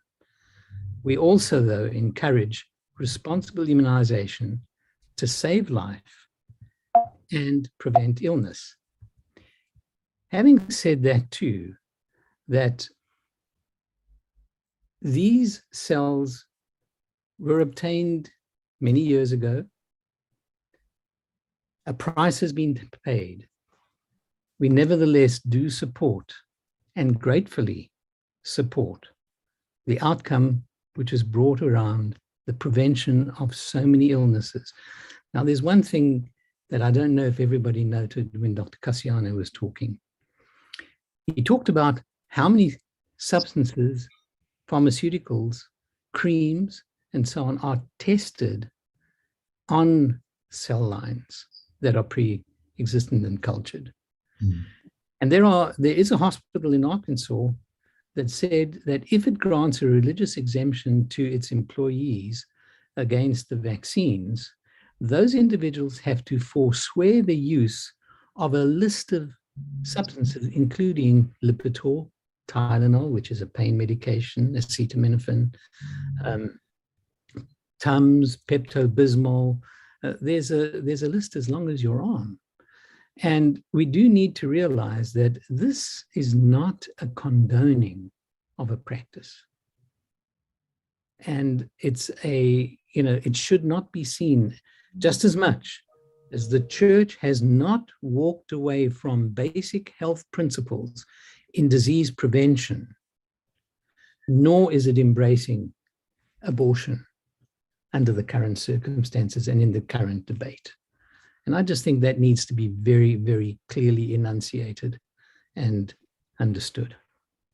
Thank you. I think you're touching on something that a number of people have actually brought up, and that is really the whole area of confidence and trust. Somebody asked the question, can we trust governments that are pushing a vaccine that don't say anything about our health message I know you did already allude to this, Dr. Landis, but maybe you can get into it again. Should we be trusting them, or should we be trusting what our Adventist health message has always been and just go in that direction? It's not and please, colleagues, jump in by all means, but this is not an either or. What seems to have come, and there's a conflation of what is around on the Ethernet, the internet, conspiracy theories, which have come together and caused a significant confusion. We as a church continue to promote and to, I pray, live. And having worked in the World Church in health for a number of years, I'm sad to tell you that our church does not embrace the health message as it should, nor as it could. People may wish to debate that, and I'm happy to enter into that debate. We have statistics which show that. But we have a health message. We have a potent health message. We have a grace-filled, God-given health message, which we as church members should embrace. And it includes a graciousness. Do you know that the way that we work with one another, our social support to one another, the science is replete with the evidence that shows what positive, strong, supportive relationships does. The Bible talks about a merry heart does good like a medicine. Apart from the enumerated 8 natural principles, which are listed in Ministry of Healing, there are included, if you look what Ellen White writes about our relationships, our caring for each other, our integrity. People who have an integrity have a happier life. People who are religious and are spiritual have better health. So our health message is key and primary. In our mission statement, we talk about our church being to preach, to teach, to heal and nurture, part of the 4 foundational pillars of our church. So yes, embrace the health message. Then let's take the evidence which has been placed before us. Let's look at what has been encouraged in our church even since its inception. Let's jump back to the Old Testament of the instructions God gave to the Israelites and told them how to keep themselves clean, how to have laws of health, how to deal with their excrement, take it out and bury it. God has given instructions on appropriate public health methods. And then, because we are fearfully and wonderfully made, we see the benefits that immunization can bring to longevity and health in the big picture. And importantly, and it's been very encouraging to me to read what Ellen White's grandson reports about her emphasizing and stressing and saying to people, well, get the smallpox vaccine. She herself took it.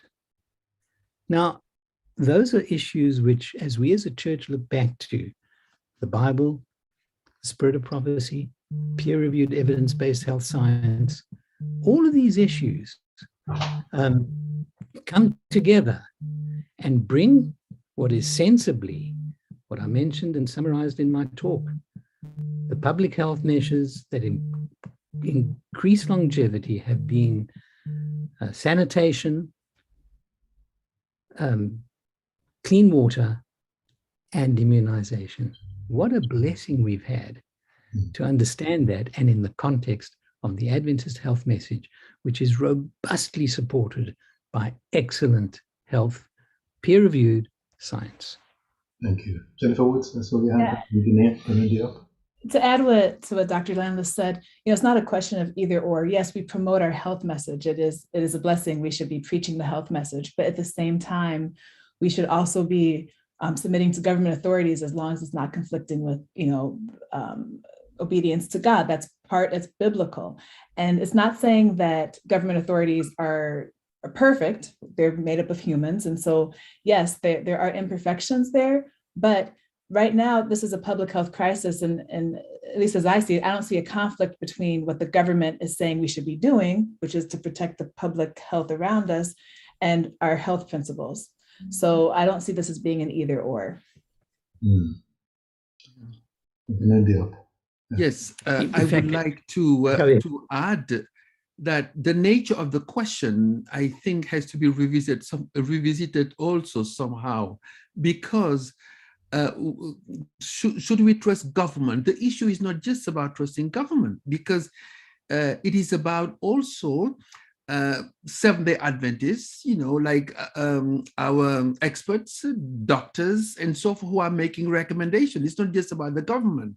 And the government, I think it would be too sweeping to position the government as an adverse entity. And here, in some cases and countries, certainly, this has been the case. But we are talking about a situation very specific here about the health crisis. But I want to add another dimension also to our conversation. When we talk about government, maybe in this case, we could think about the policies, right? Because politics leads to policies, and people live through those policies and so forth, so on.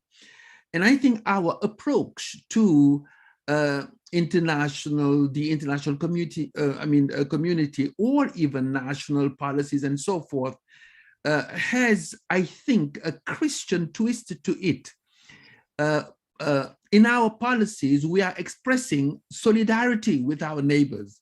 Let me just give briefly a few examples without finishing with this idea, of the health policies.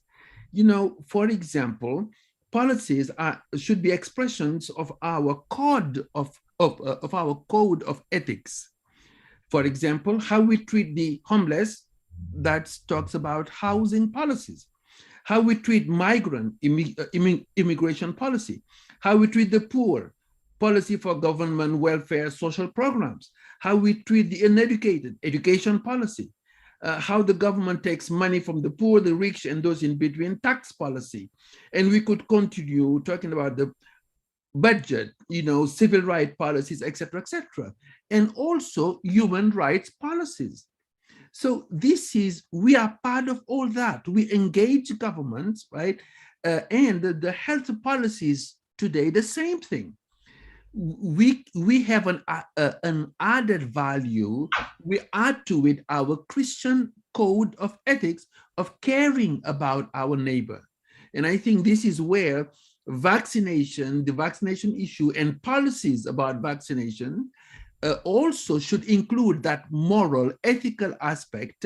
I can even say a moral imperative for us to care, and not only to care, but it is an expression of the love of our neighbor also. And I think we have to include this, not just putting, antagonism against government. Yes, it is justified when the government crosses a red line, or basically goes beyond its prerogative. And this is why I talked about checks and balances here, even within governments, and all the more citizens engaging the government also.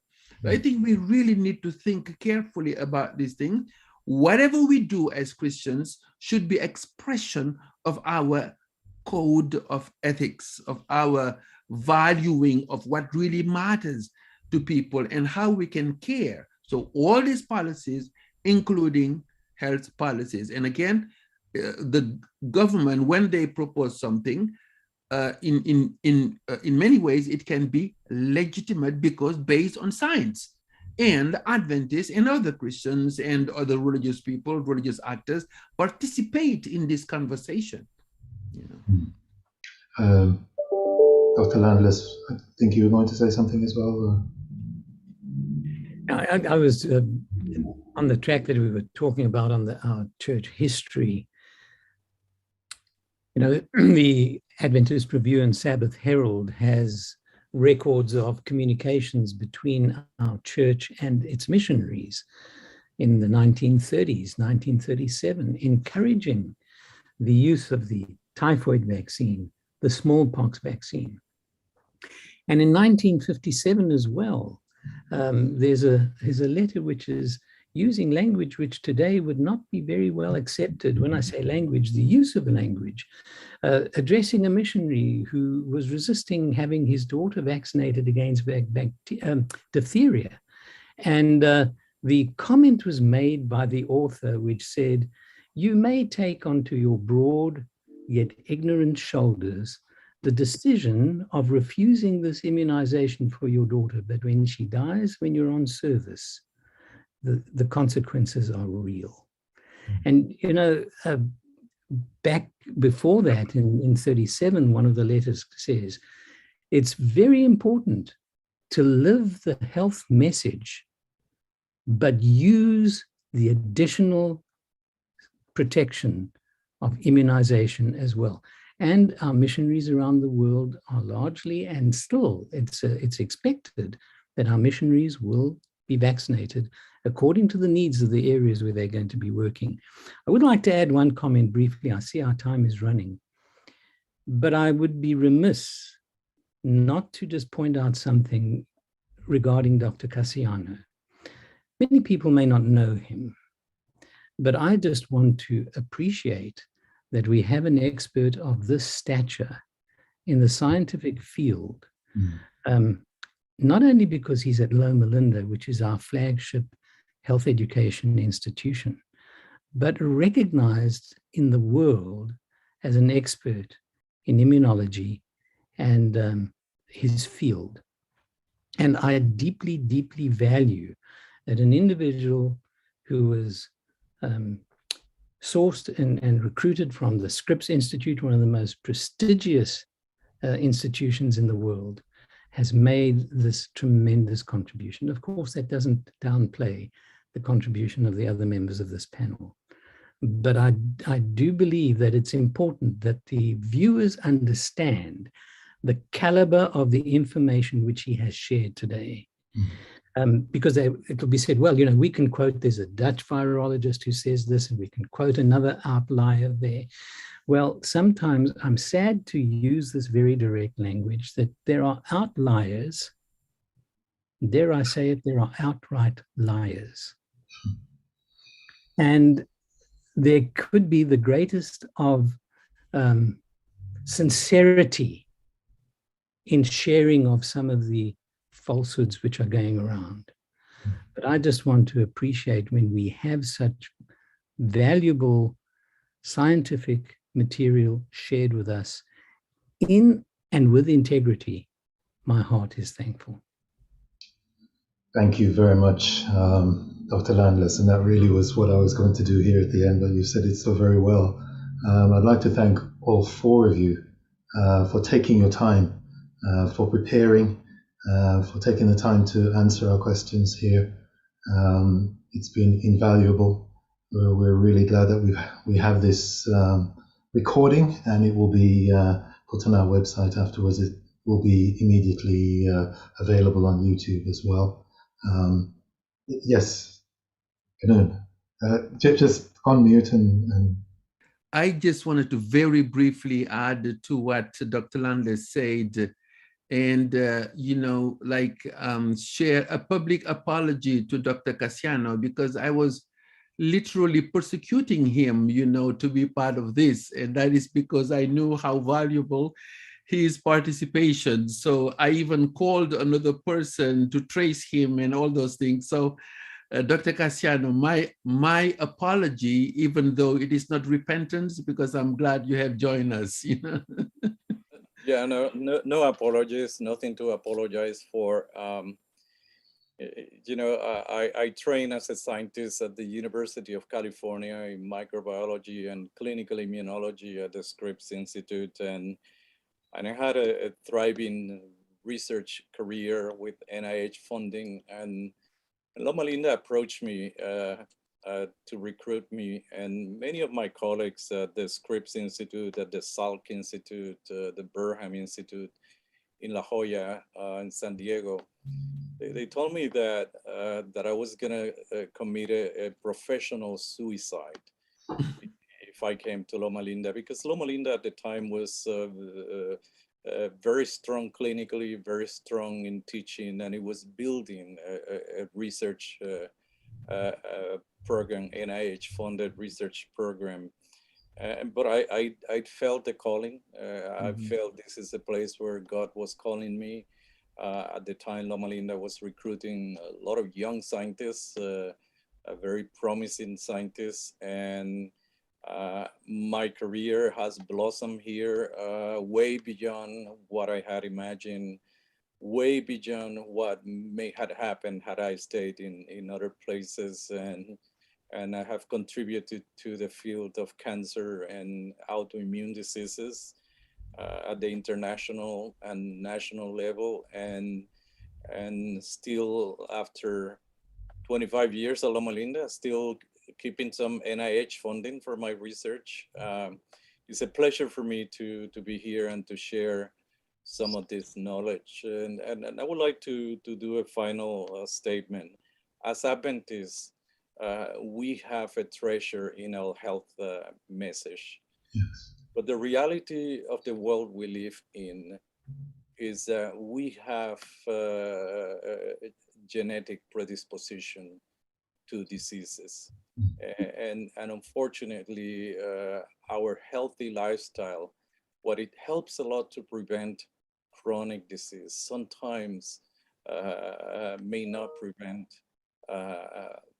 infections like that, the poliovirus, like the diphtheria toxin, like COVID, that is so unique in evading our immune system.